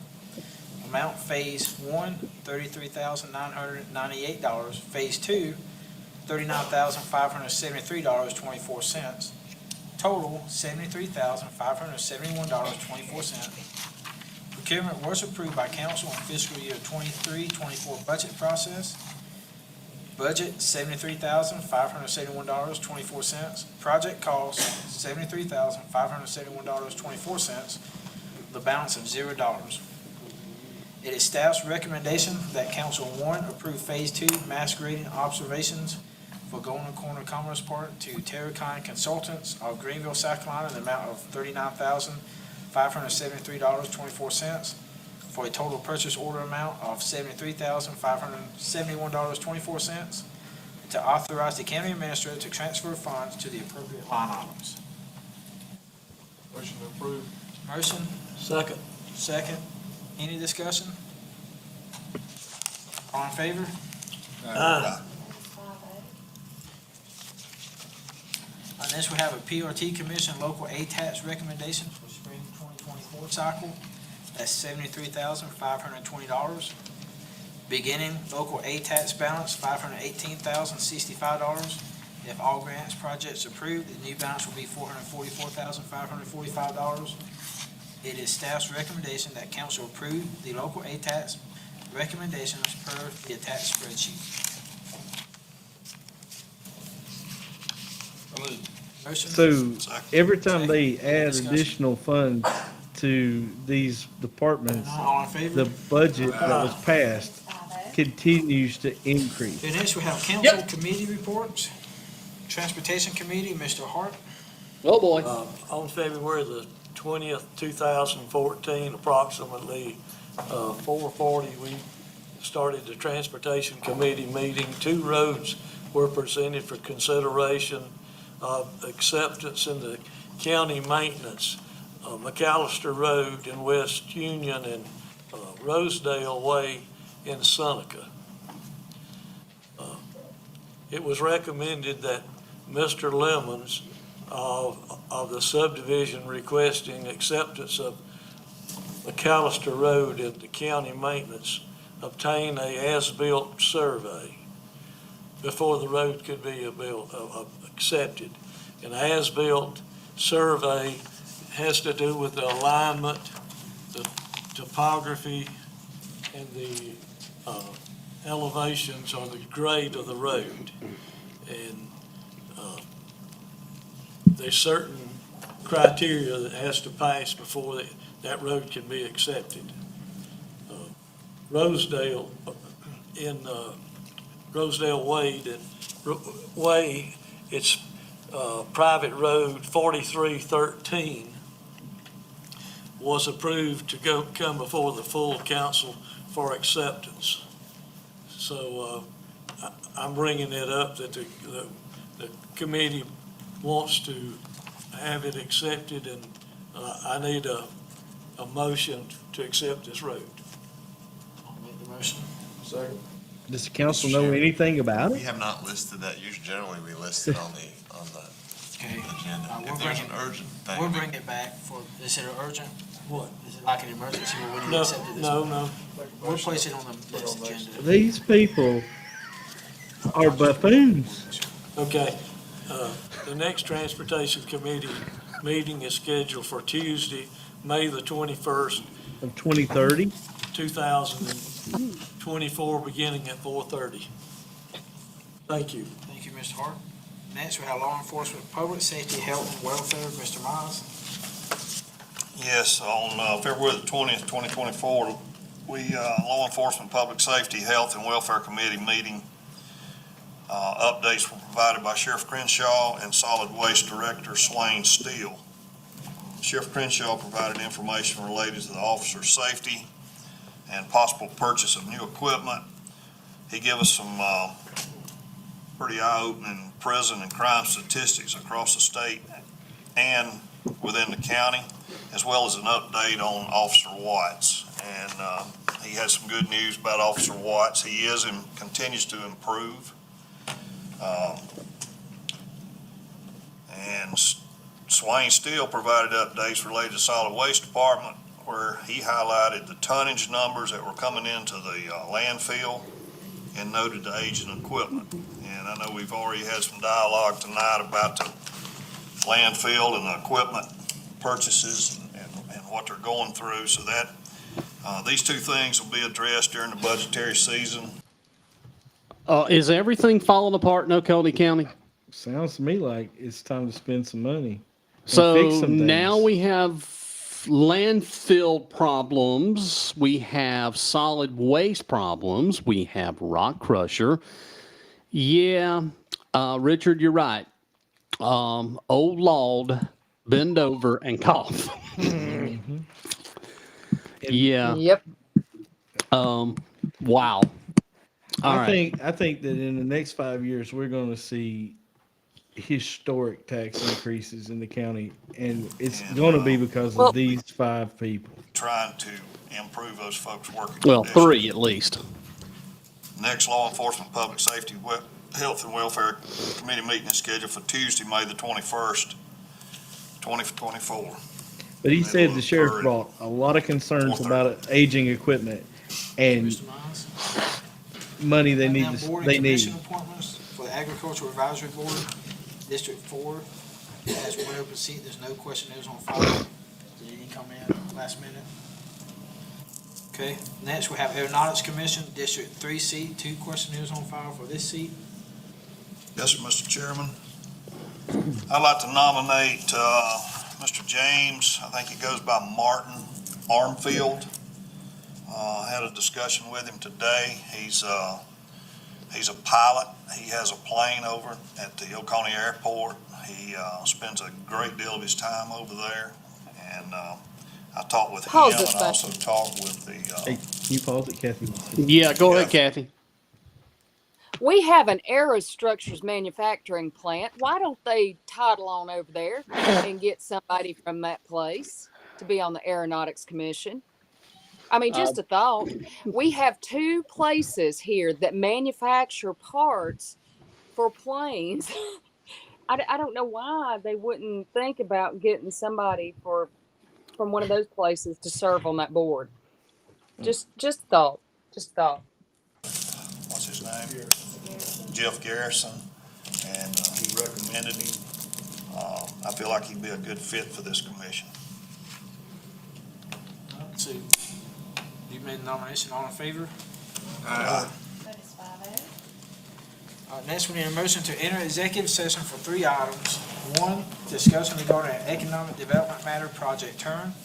2, receive legal advice and discuss 3 potential purchase of real property for use in relation to public I'm safety. going to move it and on to the emergency very response, end when they Let's see what come the back third out one- of service exit, delivery. out of 3, executive now. Well, I wanted to hear what the third one was, but go ahead. They all went. Back in now. No, I mean the audience. Yeah. Went to Arby's Interesting. downtown Walhalla. Interesting. There's somebody sitting in there now that I recognize. The guy with the golf hat? Yeah, Who's that? I'll tell you. I'm pretty sure that's who that is.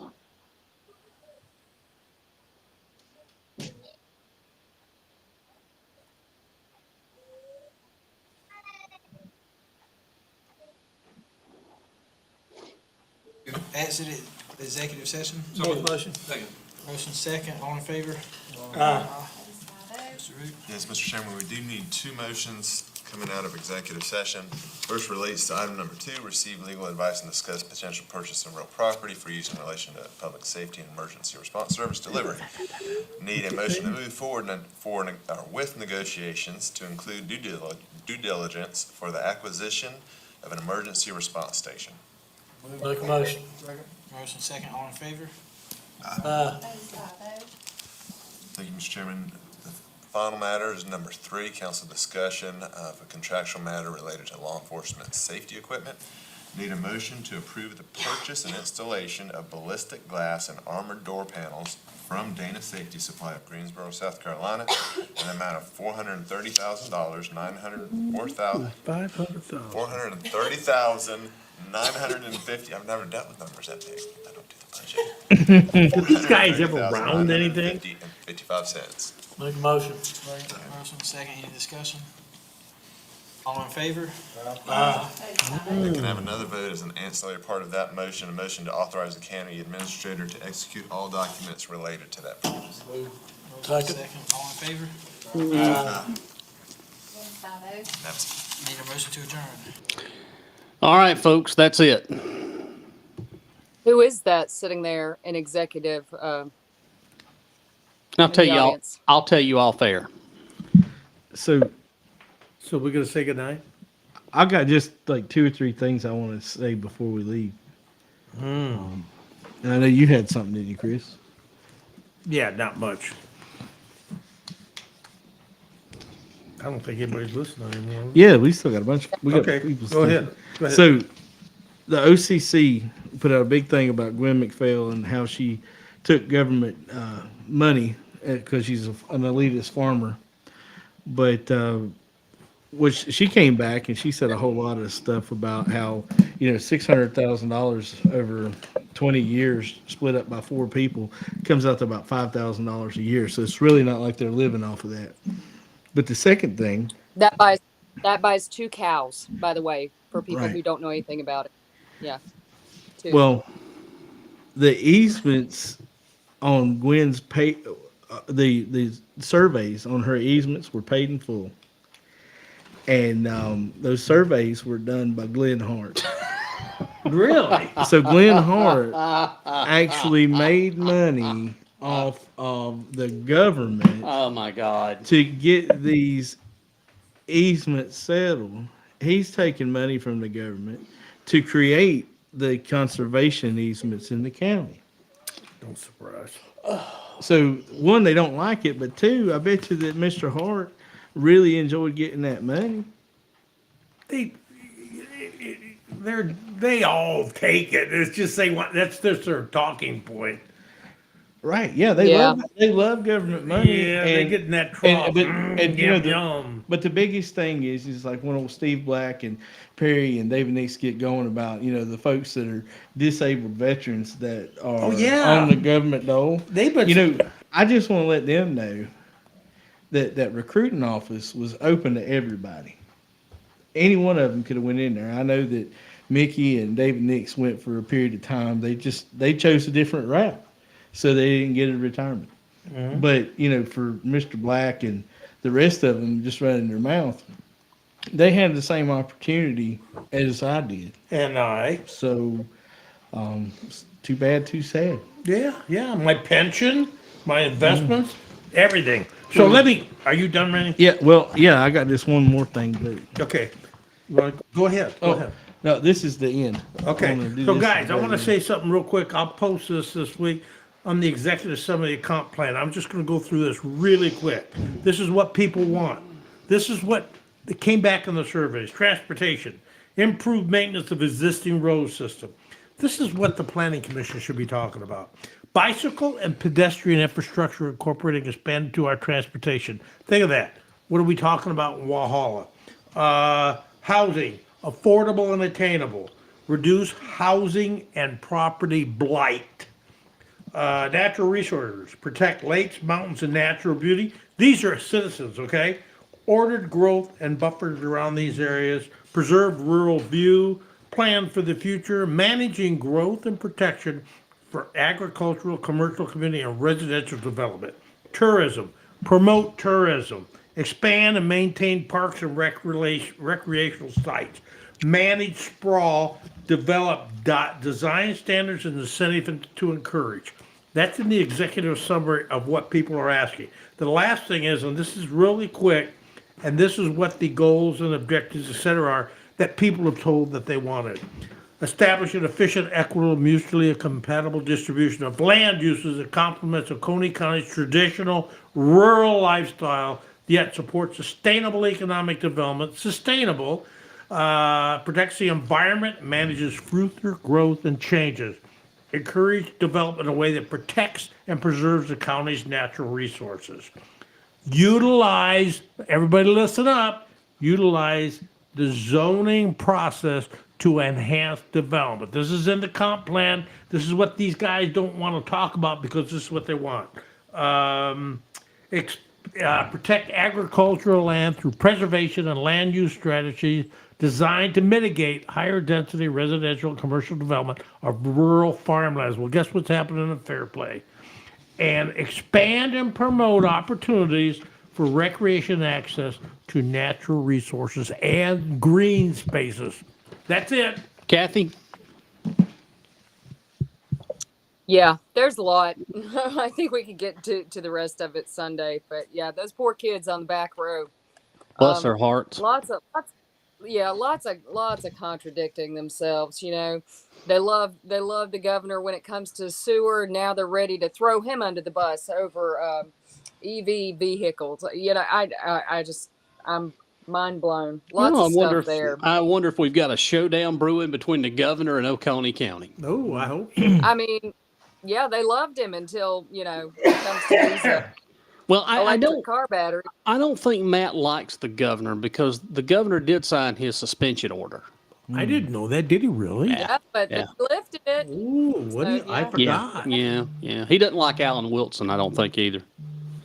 All right, you got something real quick before we wrap it up? Yeah, this is the very last thing. It's probably the most important gotcha that we've had. When we first started this 2 years and 3 hours and 5 minutes ago, Chris was on this tangent about Woodruff Road costing Greenville $121 million to fix. This week on March 1st, in the Greenville Journal, the headline, and it says $3 billion. That's a B, like B boy. $3 billion to fix our roads. That's not the roads in South Carolina. That's the roads in Greenville County.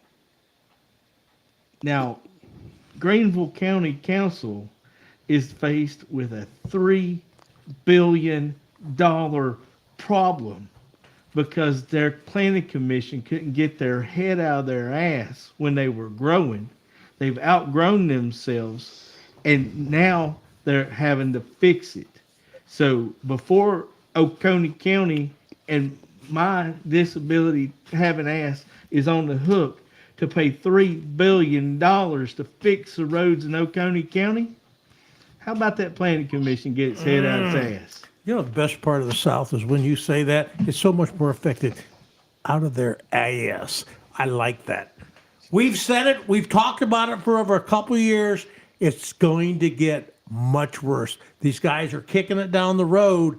There are so many things you're seeing now. It's coming at them. They don't know what to do. But the biggest thing is when you've got realtors on the planning commission that are looking to cut corners to save money when they're developing, and they want to put in these flagpole lots and decrease the size of the road so fire trucks and ambulances and school buses and stuff can't get back in there to serve the community.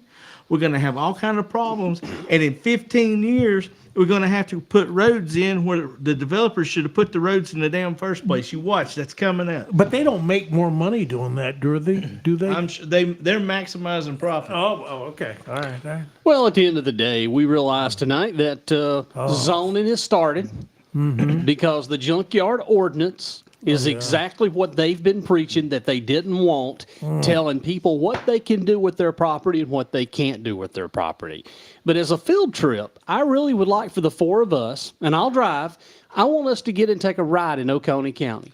And I really want to take y'all to a location so that y'all for yourself can see what a junkyard really looks like. And it involves somebody that's an elected official. Really? Yes. I'm shocked. I would like to see that. But and another thing that was brought up to me today is one of the housing developments that's being proposed in Oconee County is going to put 11 homes per acre. Where's that at? I wonder. I'm working on that, but somebody told me 11 homes per acre. Wow. It seems like you can have coffee with your neighbor and not leave your house. I'll tell you, there is a development already built on 59 outskirts of Seneca that the homes are, you can reach out and touch your neighbor. They're already like that. And we're already seeing the development happening. Just wait. If they don't fix what's going on and get the special interest off the planning commission, it's going to be a disaster. A $3 billion disaster. If it isn't already a disaster. It's too late. It may be too late. It is too late. All right, well, that's it. Cathy, you with us next Sunday? Or this coming Sunday? Are you here? Can you talk? Can you hear me? Hello, Cathy. Yeah. Okay, I didn't know if you were still there. Yeah, I'm breaking up. Oh, yeah. Chris, you gonna be here Sunday? Yes. Unless I put you on temporary assignment somewhere. Oh, that's right. I could do that. Yeah. All right, y'all have a great one, and thank you for joining us tonight here on